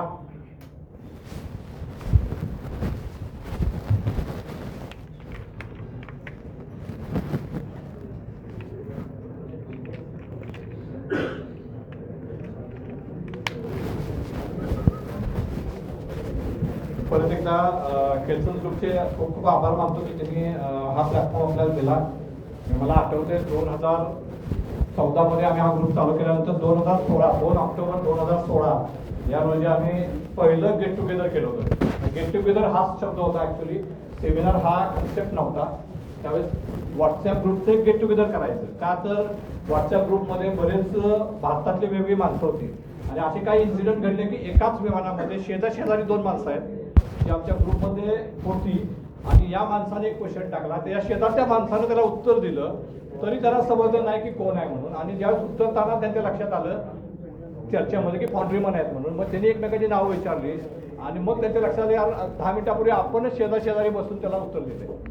मग असं लक्षात आलं की लोकांनी एकमेकांना ओळखावं, लोकांचं इंटरॅक्ट. बऱ्याच वेळा असं होतं की व्हॉट्सअप ग्रुपवरती मुद्दाम ही गोष्ट शेअर का करतोय, तर व्हॉट्सअपवरती आता ऑलरेडी इलेक्शन झालंय, तुम्हाला सगळ्यांना माहिती आहे, भरपूर इनपुट्स येत असतात. प्रत्येक जण काय म्हणतो, एखादा एक्सपर्ट असल्यासारखे कॉमेंट्स करत असतो. कुणाची कॉमेंट योग्य आहे, कुणाची कॉमेंट ऐकायची, कुणाची ऐकायची नाही, हे तारतम्य तुमच्यामध्ये असायला लागतं. आणि बऱ्याच वेळा ते व्हॉट्सअपमध्ये आपल्याला कळत नाही की समोरचा माणूस खरंच एक्सपर्ट आहे का त्यांना असंच फेकून दिले काय ते. आणि ते कळावं म्हणून आम्ही असं ठरवलं की जे फॉन्ड्रीमन आहेत त्यांना एकत्र कुठेतरी घेऊन एक गेट टुगेदर करायचं. आणि त्यावेळेस रविकुमार साहेबांनी आम्हाला सपोर्ट केला होता. आम्ही ते स्मॅकमध्ये ते गेट टुगेदर केलं होतं आणि त्यावेळेस जवळजवळ 70 लोक आम्ही जॉईन झालो होतो. त्यात आपली IFचे आपले माजी चेअरमन अमिश पांचाल साहेब आले होते, स्वतः ते आपल्या ग्रुपमध्ये आहेत, ते आले होते. त्यानंतर बडोद्यामधून बरीचशी माणसं आली होती, देशपांडे साहेब होते, भरपूर माणसं, कोठारी साहेब होते. तर आणि त्यानंतर सयाजीमध्ये जेवण होतं, यांच्या फॅक्टरीमध्ये व्हिजिट होते. आणि त्यावेळेस आम्ही 4 वेगवेगळे सेमिनार घेतले होते. त्यावेळेस आपले देवांग देसाईंचे वडील विनय देसाई त्यांचा एक सेमिनार होता, नागेचा एक सेमिनार होता, अमिश पांचालचा एक सेमिनार होता, ग्लोबलमध्ये काय फाउंड्रीमध्ये कंडिशन आहे त्याच्यावरती. असे 3 ते 4 सेमिनार त्यावेळेस होते. आणि त्यानंतर असं आम्हाला वाटलं की हा एक प्लॅटफॉर्म होऊ शकतो की जसं त्या सेमिनारमधनं किंवा त्या इंटरॅक्शनमधनं आपल्याला काही ट्रेनिंग मिळालं तसं आपल्या लोकांना आपण ट्रेनिंग देऊ शकतो. आणि त्यावेळेस असं झालं की अमिश पांचाल आणि जी बडोद्याची माणसं आली होती त्यांना ते चांगलं वाटलं. ते म्हणले आमच्या इथं या तुम्ही, आम्ही बडोद्यामध्ये तुम्हाला इन्व्हाइट करतो, फाउंड्री ग्रुपनं तिथे येऊन आमच्यासाठी एक कार्यक्रम करावा. म्हणून आम्ही बडोद्यामध्ये 2 दिवसाचा कार्यक्रम केला होता. त्यानंतर 3 महिन्यामध्ये लगेच तो रायनो मशीन्सनं स्पॉन्सर केला होता. आणि त्यानंतर असं लक्षात आलं की यार हे चांगलं वर्क होतंय. आणि त्यावेळेस पण जवळजवळ त्यावेळेस तर बेळगावमधनं 10-12 माणसं आली होती, कलकत्त्यामधनं 10-12 माणसं आली होती. अशी जवळ 70 ते 75 माणसं बडोद्यामध्ये स्वतःच्या पैशानं, कुठलंही त्यामध्ये कुणाचं कॉन्ट्रीब्युशन नव्हतं, स्वतःच्या पैशानं खर्च करून आली होती. 2 दिवस एन्जॉय केलं लोकांनी. आणि मग तो प्रोग्राम तिथं झाल्यानंतर ज्यावेळेस आम्ही त्याचं व्हॉट्सअप ग्रुपवरती टाकलं त्यावेळेस कोल्हापूरमधल्या बऱ्याच लोकांनी सांगितलं की यार तुम्ही बडोद्यामध्ये केला, कोल्हापूरमध्ये असा प्रोग्राम हा का करत नाही आहे. कारण त्यामध्ये श्याम कुलकर्णी होते, मला आठवते आपल्यामानं. त्यानंतर GD मिश्रा, लॉसफोम, त्या काळामध्ये लॉसफोमचं आम्ही केलं होतं. ते कुठेही असं जात नाहीत पण आमच्यासाठी आले होते, फ्रीमध्ये एक सेशन घेत होतं. तर ते सगळं बघितल्यानंतर देशपांडे साहेब पण होते, त्यावेळेस देशपांडे साहेब होते. आणि मग ते सेशन परत कोल्हापूरमध्ये करायचं म्हणून आम्ही परत कोल्हापूरमध्ये केलं. आणि त्यानंतर आम्ही जवळजवळ आता मॅडम म्हणल्या हे 4थं आहे म्हणून, पण मॅडमचं बहुतेक मोजण्यामध्ये चूक झाली आहे. माझ्या माहितीप्रमाणे हे केल्सनचं 11वं सेशन आहे जे केल्सननं स्पॉन्सर केलेलं आहे. आणि याशिवाय एलकेएमनं केलेलं आहे, त्यानंतर इलेक्ट्रोथमनं केलेलं आहे. अशी बरेच जवळजवळ आतापर्यंत हे 35 ते 40वां सेशन डायनॅमिक फाउंड्री ग्रुपच्या तर्फे इथं याच हॉटेलमध्ये आले. सगळीच्या सगळी सेशन या हॉटेलमध्ये झालेली आहेत. कोरोनानंतर थांबलंय कुठेतरी म्हणून परत एकदा मॅडमना म्हटलं की आपण सुरू काहीतरी करूया, लोकांना थोडंसं नॉलेज शेअरिंग होते. सगळ्यात महत्त्वाचं म्हणजे इंटरॅक्शन आणि गेट टुगेदर. वेगवेगळ्या 10 फाउंड्रीतली माणसं एकत्र येतात, ते एकमेकाशी बोलतात, एकमेकांना समजून घेतात, त्यांचे नॉलेज शेअरिंग होतंय, कम्युनिकेशन होतंय. तो सगळ्यात मोठा बेनिफिट असतो. का मी जे काय सांगितलंय याचं 90% गोष्टी तुम्हाला माहिती आहेत. मी काय तुम्हाला आता रॉकेट सायन्स सांगितलं नाही, याचं 90% गोष्टी तुम्हाला ऑलरेडी माहिती होत्या. फक्त काय होतं आपल्या कामाच्या रोजच्या धांदलीमध्ये ते आपण कुठेतरी विसरून गेलो असतो. मग मी ते एक नेहमी गोष्ट सांगतो, त्यावेळी ती गोष्ट मी सांगतो आणि आपण कार्यक्रम थांबूया. एका शहरामध्ये एक नवीन जोडपं आलेलं असतं. एका शहरामध्ये एक नवीन जोडपं राहायला आलं असतं आणि ते नवीन घरामध्ये येतं. ज्यावेळेस घरात येतात त्यावेळेस तिची जी बायको जी आहे, जी वाईफ आहे, ती किचनमध्ये येते आणि किचनच्या तिथे एक विंडो आहे, त्या विंडोचा बाहेर बघते. बाहेर बघितल्यानंतर तिला एक लॉन्ड्री दिसते आणि त्या लॉन्ड्रीमध्ये काही कपडे धुतलेले असतात. ते बघितल्यानंतर ती बायको नवऱ्याला ओळखते आणि मग ती समोरची लॉन्ड्री आहे त्या माणसाला बहुतेक व्यवस्थित कपडे धुता येत नाहीत. जे काही कपडे धुतलेले आहेत ते थोडेसे काळपट आणि अस्वच्छ दिसतात. तो नवरा बघतो आणि हसतो आणि निघून जातो. असं बरेच दिवस चालू असतं. काही दिवसानंतर काय होतं, एक सुट्टी असते आणि त्या दिवशी नवऱ्याला वेळ असतो म्हणून नवरा सकाळी उठतो, त्याचा आवडतो, घरातली साफसफाई करतो आणि शांतपणे बसलेला असतो. तेवढ्यात ती बायको उठती, किचनमध्ये येते आणि त्या विंडोमध्ये जाऊन बाहेर बघते. बाहेर बघितल्यानंतर तिला लॉन्ड्रीतले कपडे दिसतात. आता यावेळेस ती कपडे बघून दचकती आणि ती नवऱ्याला बोलवते. अहो मग ती लवकर या, काय झालं? त्या माणसानं बहुतेक साबण बदललाय किंवा त्याला कपडे धुणारा माणूस बदललाय. तो नवरा बाहेर बघतो, काय झालं? तर कपडे स्वच्छ निघाले. काय निघाले? कपडे स्वच्छ निघाले. तो नवरा बघतो आणि तो त्या बायकोला म्हणतो, आज मला सुट्टी होती म्हणून मी सकाळी कपडे ओले करून ती खिडकी जी आहे ती स्वच्छ पुसून काढली. काय केलंय? खिडकी काय केली आहे? स्वच्छ पुसून काढली. आपल्या आयुष्यात पण असं होत असतं. आपण माहित असतं आपल्याला, पण आपल्या रोजच्या कामामध्ये आपण एवढे व्यस्त असतो की या गोष्टींकडे, इम्प्रुव्हमेंट्सकडे किंवा या गोष्टींकडे बघायला आपल्याला वेळ नसतो आणि म्हणून आपण बऱ्याच वेळा त्याकडे दुर्लक्ष करतो, माहीत असून सुद्धा. अशा प्रकारचे सेमिनार किंवा ट्रेनिंग आपण अटेंड करायचा उद्देशच आहे की तुमच्या डोळ्यावरची जी धूळ आहे ती धूळ कुठेतरी साफ करावी. उद्याला ज्यावेळेस तुम्ही परत कंपनीत जाल त्यावेळेस नवीन पुसलेल्या काचेप्रमाणे तुमच्या फाउंड्रीकडं, तुमच्या एजंटच्या प्रोसेसकडे बघाल, त्यात काहीतरी इम्प्रूव्हमेंट करायचा प्रयत्न कराल आणि जेणेकरून हा जो काही आपण व्याप आज इथं आयोजित केलेला आहे केल्सनच्या साह्यानं, त्यांच्या मदतीनं, तर त्याचं कुठंतरी सार्थक होईल. तुमच्या कंपनीचा काहीतरी फायदा होईल, देशाचा काहीतरी फायदा होईल आणि या सगळ्याचा कुठेतरी आपल्याला आजचा सेमिनार यशस्वी झाला असं आपल्याला म्हणता येईल. ज्यावेळेस तुम्ही आपल्या काही गोष्टी तुमच्या कंपनीमध्ये इम्प्लिमेंट कराल, वापराल आणि त्याचा तुम्हाला आणि तुमच्या कंपनीला फायदा होईल. Thank you very much.